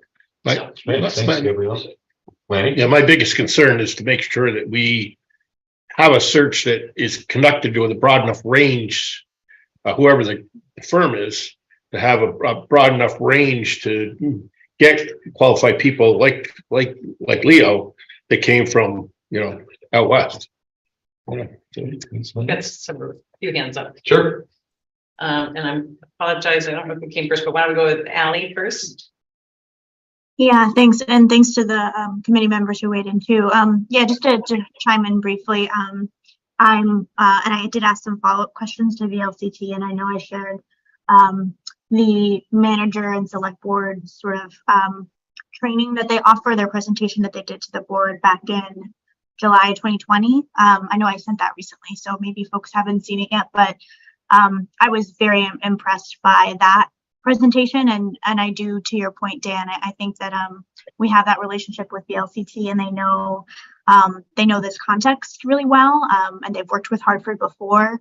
And something that's also very encouraging to me about the proposal that I didn't see on the other proposal was the specific mention of collaborating with a committee as part of the process. And I think that's key because, to your point, Lanny, we should be collaborating, and we have folks who spoke so beautifully and eloquently and clearly have expertise in this process on our committee. So would be excited about VLCT for that reason, to really be in partnership with the committee and it be a really, hopefully, community engaged process, which is really important for the search process. Thank you, Ally. Okay, then let's go to Tim again, Tim Ferriel. Yep. Yeah, so thanks, guys. Tim Ferriel, White River Junction. And I think the point has been touched on that I was most concerned about, and that is distinguishing between choosing a search group tonight. Was that what their term is? What are they actually called? A vendor. Right, a vendor versus the actual scope of service and how they dovetail with the search committee. I think that's a really important point because obviously the scope of services and how the committee's involved is a really important component of this. So I encourage you guys to make a choice tonight, but not necessarily rubber stamp the scope of services is sort of the way I would articulate that. And I think it's important to mention that Tim's also a committee member. Yes. Thank you, Tim. All right, got two more hands. Okay. Mike. Mike. Hello. Thank Hello, you. Mike. Yes, can you hear me? Yes. Thank you. Mike Moore, Hartford, Vermont. VLCT is also our insurer for the town. Having them for a vendor to select the town manager, would that not be a conflict of interest? They That's work my as question. they work as two separate entities. There's the Municipal Assistance Center that does these sorts of things, and our assistance with when we have questions and they help us out. And then they have passive, and that's a entirely different division. It might even go further than that. That deals with all our insurance. So there's significant division. Separation between the two. Oh, okay. It just doesn't sound it when I read it. So. Anything else, Mike? Okay, so then we've got Joe, Okay, Joe? also a committee member. Thank you, Kim. And Mike, I appreciate it. It is and full disclosure, I'm on the board of VLTC. So, I do have a bit of a conflict here. So I want to put that out, to everyone. It is passive is our insurer, and they handle all insurance as far as what we do. What VLTC is sort of the facilitator of that, but passive is actually our insurer. Now, on the other thing, Tim and Gabe were absolutely right. This is and has to be a board function that you decide the direction and what we go and who we go with. At that point, then the committee can decide of the candidates that brought forth who we decide that we want to put in front of you once again, and who you decide that you want to go with as far as that is concerned.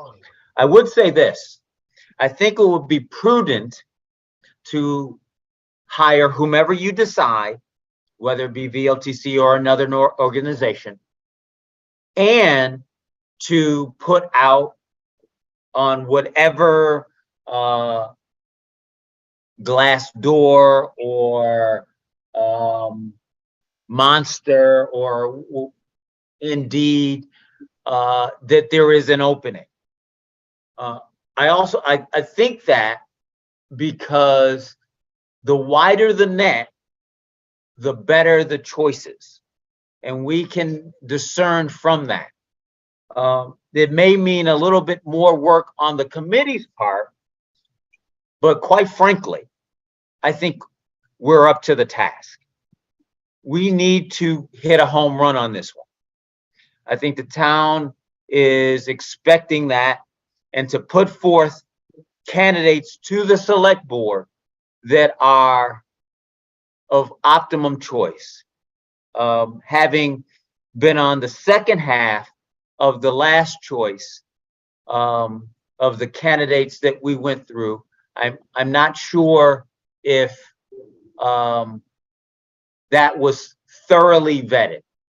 And I just want to make sure that we have the best opportunity to put the person in that fully knows Hartford and Vermont and this community, and we're able to have not what happened, because the community is quite frankly looking to us for guidance, and they're distressed right now. I think you all know that. And so I want to make sure that we have the best options and the best candidate to put forward in that role. Thank you. Thank you, Joe. Anyone want to make a motion or discussion? Kim? Mr. Chair, I move that the select board contract with VLCT to assist with the recruitment of the Hartford town manager. Second. We have a second from Dan. Any discussion before I call the vote? Lanny? Yeah, I'm gonna vote no on this. Primarily, I really like the presentation that Raftis has done. I also believe that they have a better ability to reach a much broader area of participants that would be interested in this than what VLCT would be. I'm not saying that VLCT can't do a decent job. I just think that the pool of candidates that could be brought in would be better than Raftis. And I understand the cost of Raftis, but you know, you usually get what you pay for. So thank you. Okay. All right. We have a motion and a second. All those in favor say aye. Aye. Aye. Opposed? Nay. So 5 to 1 to 1. 4 to 1. 4 to what? No, I have 1 more. That's a 1 to 1. I got you, man. All right. Thanks, Paul. All right. So our next item is to confirm select board training coordinator. It's a role with Kim is held. And Kim, do you have anything you want to say before we? I Do we- do, if that's okay. Yeah. Do we need to vote on this, or can this just be a I mean, general consensus? I guess it's up to the board. I don't know that it's, I mean, we did last time. Did we vote last time? Yeah. and Okay, we'll do it again. You know, I didn't want to just assume because we started the new term, I didn't want to assume that this was what the board wants to do. There clearly, as we discussed earlier, there is a shift in the focus of what I will recommend to the board for training. Yep. So basically, if the board does opt to delegate me as the training coordinator to continue the research and outreach I have been doing, then I would like to come back on our April 4th or 5th, April, whatever our next meeting is. I'd like to spot on the agenda to actually make some specific recommendations. And I also want to just address, a couple things. One is we were granted $10,000 for select board equity training through Vermont Community Foundation. I reached out to them to let them know that we've had to pivot a little bit, that we basically had, started down this path, and then we needed to recalibrate a little bit in terms of what our board needed in order to be able to move forward in anything outside of foundational board development. And I asked them if it was possible that we could still use these funds for our board training.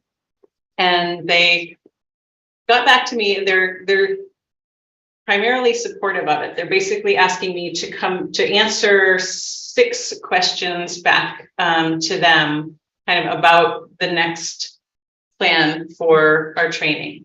And so I've told them that 2 of them I should be able to answer after tonight. And then the other 4, I probably wouldn't be able to answer until after the next meeting, when I propose some specific trainings. And if the board supports that, then I can go back and answer the other questions. But one of them that I'm still, so basically the 2 that I think I can answer after tonight were our select board members all committed to working on general communications and board cohesion. And so I guess I'd like to know, I mean, clearly we're not all here right now. And so I guess I'm going to need to be honest when I answer that question, that I'm guessing most of us are, but I don't really, I'm not going to have the answer to that tonight that I thought I was going to have. And then the other is the interim town manager supportive. And so I realize we've got just the assistant acting, not just, but we have, I only have the assistant town manager here. So I guess I'd be curious to know if you can speak on behalf of yourself and the acting town manager, if you would confirm that you're supportive of the board continuing to do trainings. I'm in what sense are you? Well, I'm curious, like when it came up earlier, what did it come up where? I mean, I was basically, it's the questions they're asking me are, what are the tasks you'll be undertaking with the consultant? What would their work plan include? Who do you think you'll hire as a consultant? So these are ones that I can't answer until after our next meeting. Our select board members all committed to working on general communication and board cohesion. Is the interim town manager supportive? If you use grant funding to undertake this work, how will it be durable? In other words, how will cohesion and communication skills that you build now be sustained or transferred between boards? How do you think this will help advance your overall equity, inclusion, and culture change work? So I think, imagine if the board is in favor of training, the town manager would be. Serve at the pleasure of the select board. So if you want to do that, then you would have our support. okay, great. Then I'm gonna say that's a yes. Okay. But I guess I haven't, let's hear from the board first. And I do have a couple of other notes. I don't know if you want to, can I just go over this before? Yeah, sure. We'll look at the planning. Because it's, I guess, like in this role, this is also a heavy lift, and I want it to be known that, like, if anyone else wants to share this responsibility or wants to participate in this role, I would welcome it. not the least of which would be if we do want to coordinate a listening session or a facilitated workshop to develop a policy, policy on liaison assignments or any specific procedural work that I'd be very supportive of. I mean, like in this rule, like this is adding to the work that I've already signed up to do. So I guess I'm saying that I'm willing to do it. I'd love it if there were other board members that wanted to participate and contribute to that work. But if not, then I'm willing to take it because it is really important to me. And I think that I think we can benefit tremendously. So, and including that also that recommendation of trying to coordinate a joint school board and select board meeting. I mean, ideally, Mike, that would be if you can coordinate that one, then that would be a kind of help. But I think maybe I'm happy to do it if the board supports it. I would love some support if I can get it. Yep, sure. And I'd encourage people to Ally has her. offer to help. I had Lanny first, so Lanny and then Ally. So I want to understand something that I don't right now. The training that we can use the funds for are things like team building training. Possibly. So it wasn't, the grant application was, or the grant purpose was to do diversity and equity training. Understood. And so what I've gone back and asked Vermont Community Foundation is if we do training that basically I'm going to need to look at articulating how this work will support overall equity in the town, like basically how it will support those long-term efforts, even though in the title, it's not going to say diversity and equity training. And I think they're receptive to that, but basically we have to choose, the board has to approve what training we're going to do before I can answer those questions to them. So did they give you a list of trainings though that they say you have to choose from, or they just say, tell me what type of training you want to do? So my argument would be that for anything, in order for the diversity, equity, inclusion to be effective, you have to have a team that's got a solid approach towards that. And that's why the teamwork building comes first. And that's why that's a priority item for me, that I don't think we can't get past that. We can't go past collect $200,000. We need to get that training. It's fundamental to us before we can make any other decisions as this board. And until that gets the first thing on the agenda or for training, I think we're still going to flounder. I think we are absolutely in agreement on that. And I think, so what I have to do, I just have to be able to respond. I need to answer those questions and basically explain that to the Vermont Community Foundation. No, I understand, but what I'm getting at is that if it almost seems like this is the cart before the horse to me, because they want, because the grant was primarily focused on diversity, equity, and inclusion, they're looking for us to come up with something that is like a subset of goals to reach the diversity, equity, inclusion goals. Am I wrong in that statement? I think they'll let us do it for like team building, right? We're just not at the level.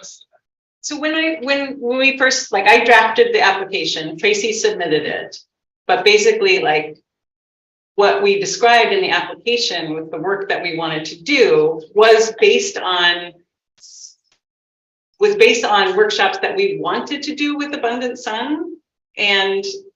But then we realized that, and Abundant Sun also realized, this is what I started talking about earlier in the evening, Abundant Sun and us as a board realized we weren't ready for the trainings that I described in the application to Vermont Community Foundation, the ones that I thought we were going to do, where we were going to explore more things around, institutional racism and systemic racism and those kind of things that basically genuinely apply to equity on all kinds of intersection, all kinds of group identities. That kind of work, like, was what I wrote the application thinking that we were going to try to do. And quite honestly, there was a time that I think the entire sitting board was ready for that, but we've had some changes and we're not ready for it. We will be, I hope, but I think this other work will be super beneficial for us. And I really, I mean, I look forward to doing it. I think I've shared with the board before, like, this is the kind of thing that, like, I feel. The question I guess I have is that, I'm all for that. I'm 100% for that. Okay. But I'm just concerned about the monetary aspect of it. If we say, yes, we're going to go and take that grant for it, is that going to lock us into having to do, to bring us back to what diversity, equity, inclusion, which is fine, but knowing we need to get this core stuff out. I know I'm not explaining it well, but I know we have to so importantly get this core stuff out. I mean, and if this diversity, equity, inclusion stuff can if we can pay for it and it's still there on the shelf and say, we'll just go for it when we get this other stuff out of the way, that's fine. We can. So there's going to be a deadline for which, if we haven't used funds, we're going to have to give them back. Okay, I have to report on it in May and let them know. That's the concern. So that's the thing. And Okay. the other point to this is, we do have, I mean, like, we didn't add funds for select board training in the fiscal 24 year because we have still some income, like, we have money in our select board training account. Understood. That can be used. Ideally, we want to be able to use these grant funds before they expire. We have to give them back if we don't use them. I'm fully in support of the training, fully in support. I just want to make sure that it's used in the right direction. So it sounds like you're asking essentially, so we had a whole list of training that they approved. We realized as a board that we needed to go back to basics and we have to do team building. So now we're basically asking them again, like, we've decided we need to do team building. Here's some of the things we want to do before we can even get to DEI, right? And now we'd like to make sure you'll still get us. Yep. Right? Okay. Yeah, that's. Could I chime in? Ally's hand's been up. Yes, just because I think this is important, and just to speak to your question, Lanny, around kind of what would we be locked into with the grant agreement, just also having worked with Kim and H. Corey on this grant application. And it's actually, I think it's pretty incredible that they're saying, which does not always happen with grantor organizations, where it is a little bit more stringent. So I'm really grateful that they are willing to be flexible with us based on what we need. And I think this actually came up, and I'm sure Jude said it way better than I can, when we just started our Abundant Sun workshops together. And I think in one of the first sessions, Jude was talking about, or maybe sent the board a follow-up email about how if we are communicating and collaborating and digging into team building, that actually inherently, while it maybe doesn't feel like we're focused on equity and inclusion, that actually builds on that and supports that pretty intrinsically. So as an example, I think for us as a board and this came up in our last meeting, it's come up, I think, in many meetings, and has maybe been, some of the reasons why it's been hard to build trust or why there's been tension is because there are inequities in communication, and there were power dynamics in how we communicate. And that's so to actually dig into that, even though it can be challenging, that's absolutely related to equity. And I think what so many community members who showed up today at the start of the meeting to speak to, and what other board members have spoken to as well, is when we are able to communicate effectively and model that for our community and represent that for our community, that guides us in being able to support more equitable and inclusive processes and dialogues across town conversations, across town processes and policies. So all of that to say, I don't think that I'm excited about the pivot that we're moving towards for more communication and team building. And I also want to say that I don't think that they're mutually exclusive, that focusing on team building and collaboration is mutually exclusive from equity, diversity, and inclusion goals of our town and of our board, that they're actually related. And I'm excited to actually dig into that more together from that perspective. And also wanted to say, Kim, while I wouldn't say I have the capacity to take the lead on this training piece, and I'm so grateful that you have guided us so far. I would be absolutely happy to support in any way I can. So you have a think partner and support partner as well. Thank you. Great, thank you, Alex. Mary? And I was going to say also, if you need help, I'm willing to help. We could take a motion. So there's, Joe, do you still have your hand up or is that from before?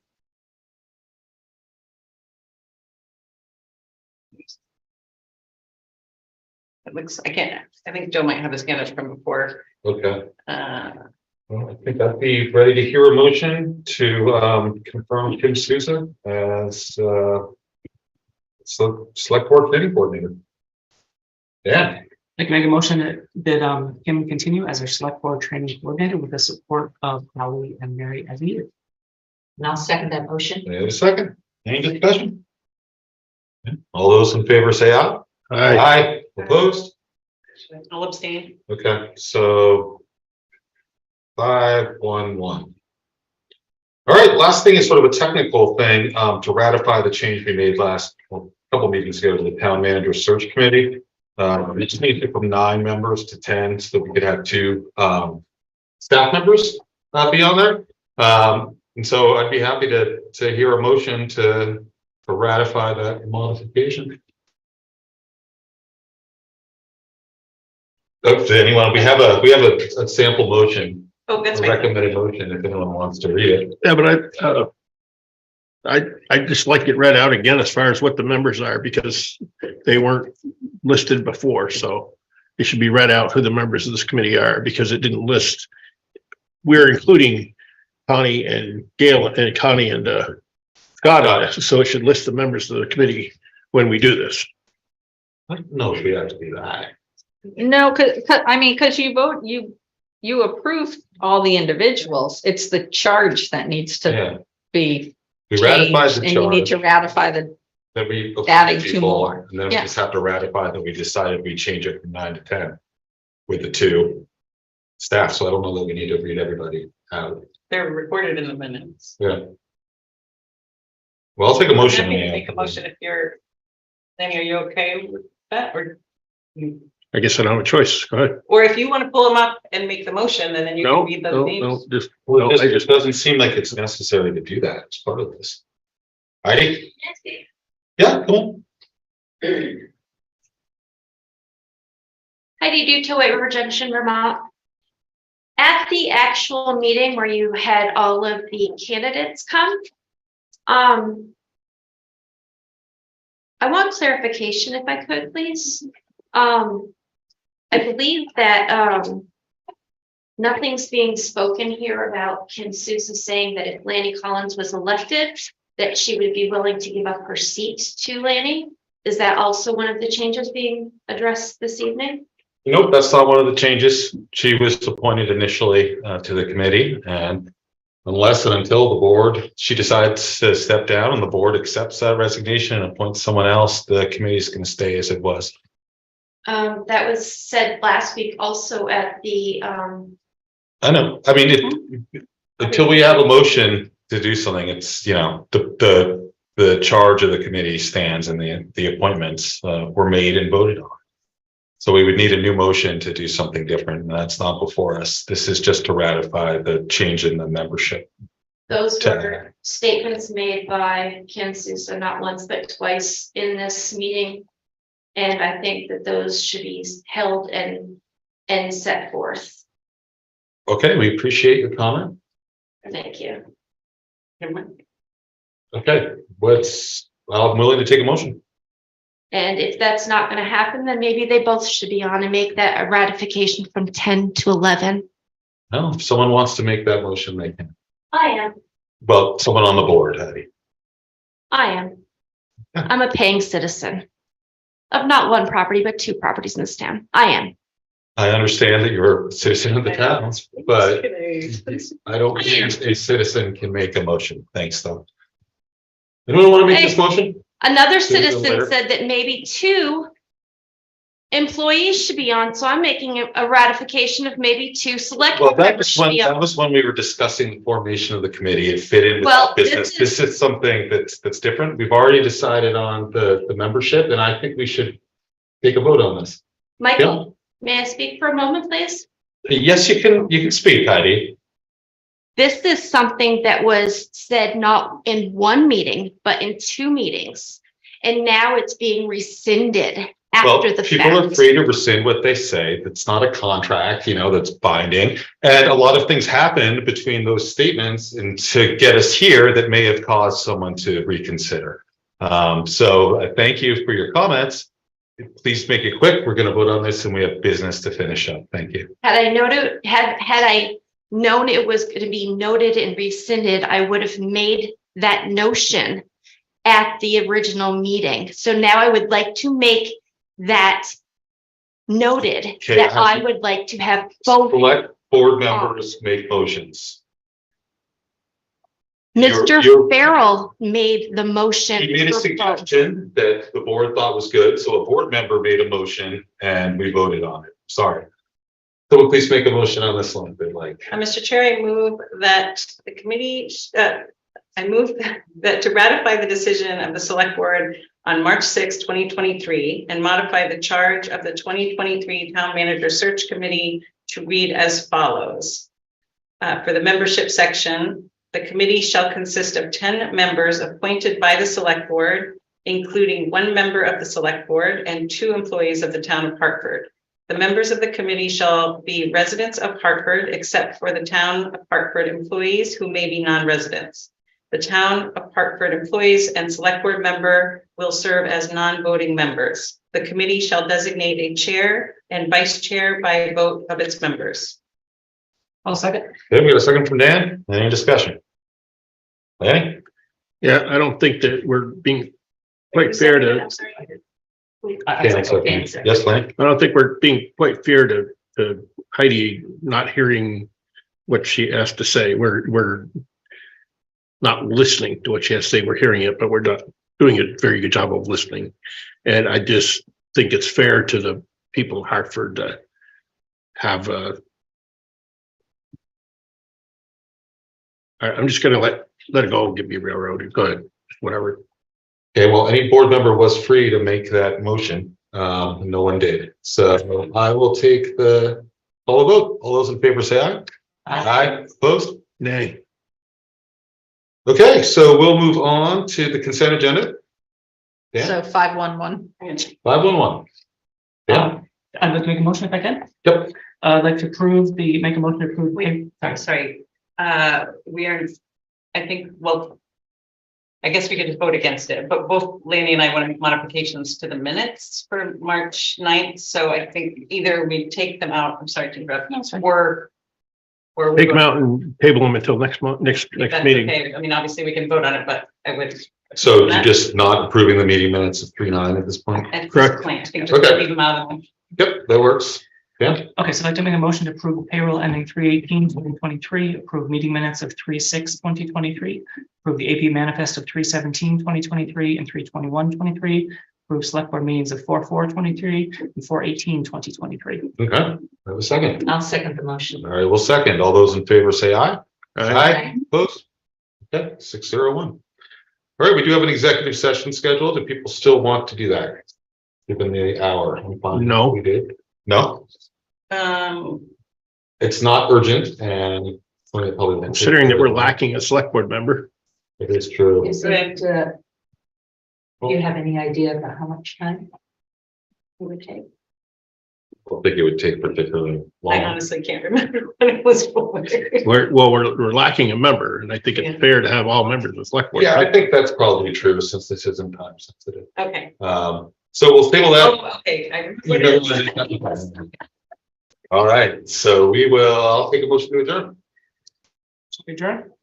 Second the motion? All right, all those in favor say aye. All right, Aye. Oh my God. Hold on. Are your notes sufficient? Yeah. Mine are very, Yes. not. I'm sorry. No, that's okay. Is Lana on vacation? What? Lana's on vacation? Okay. I'm sure. And so it's,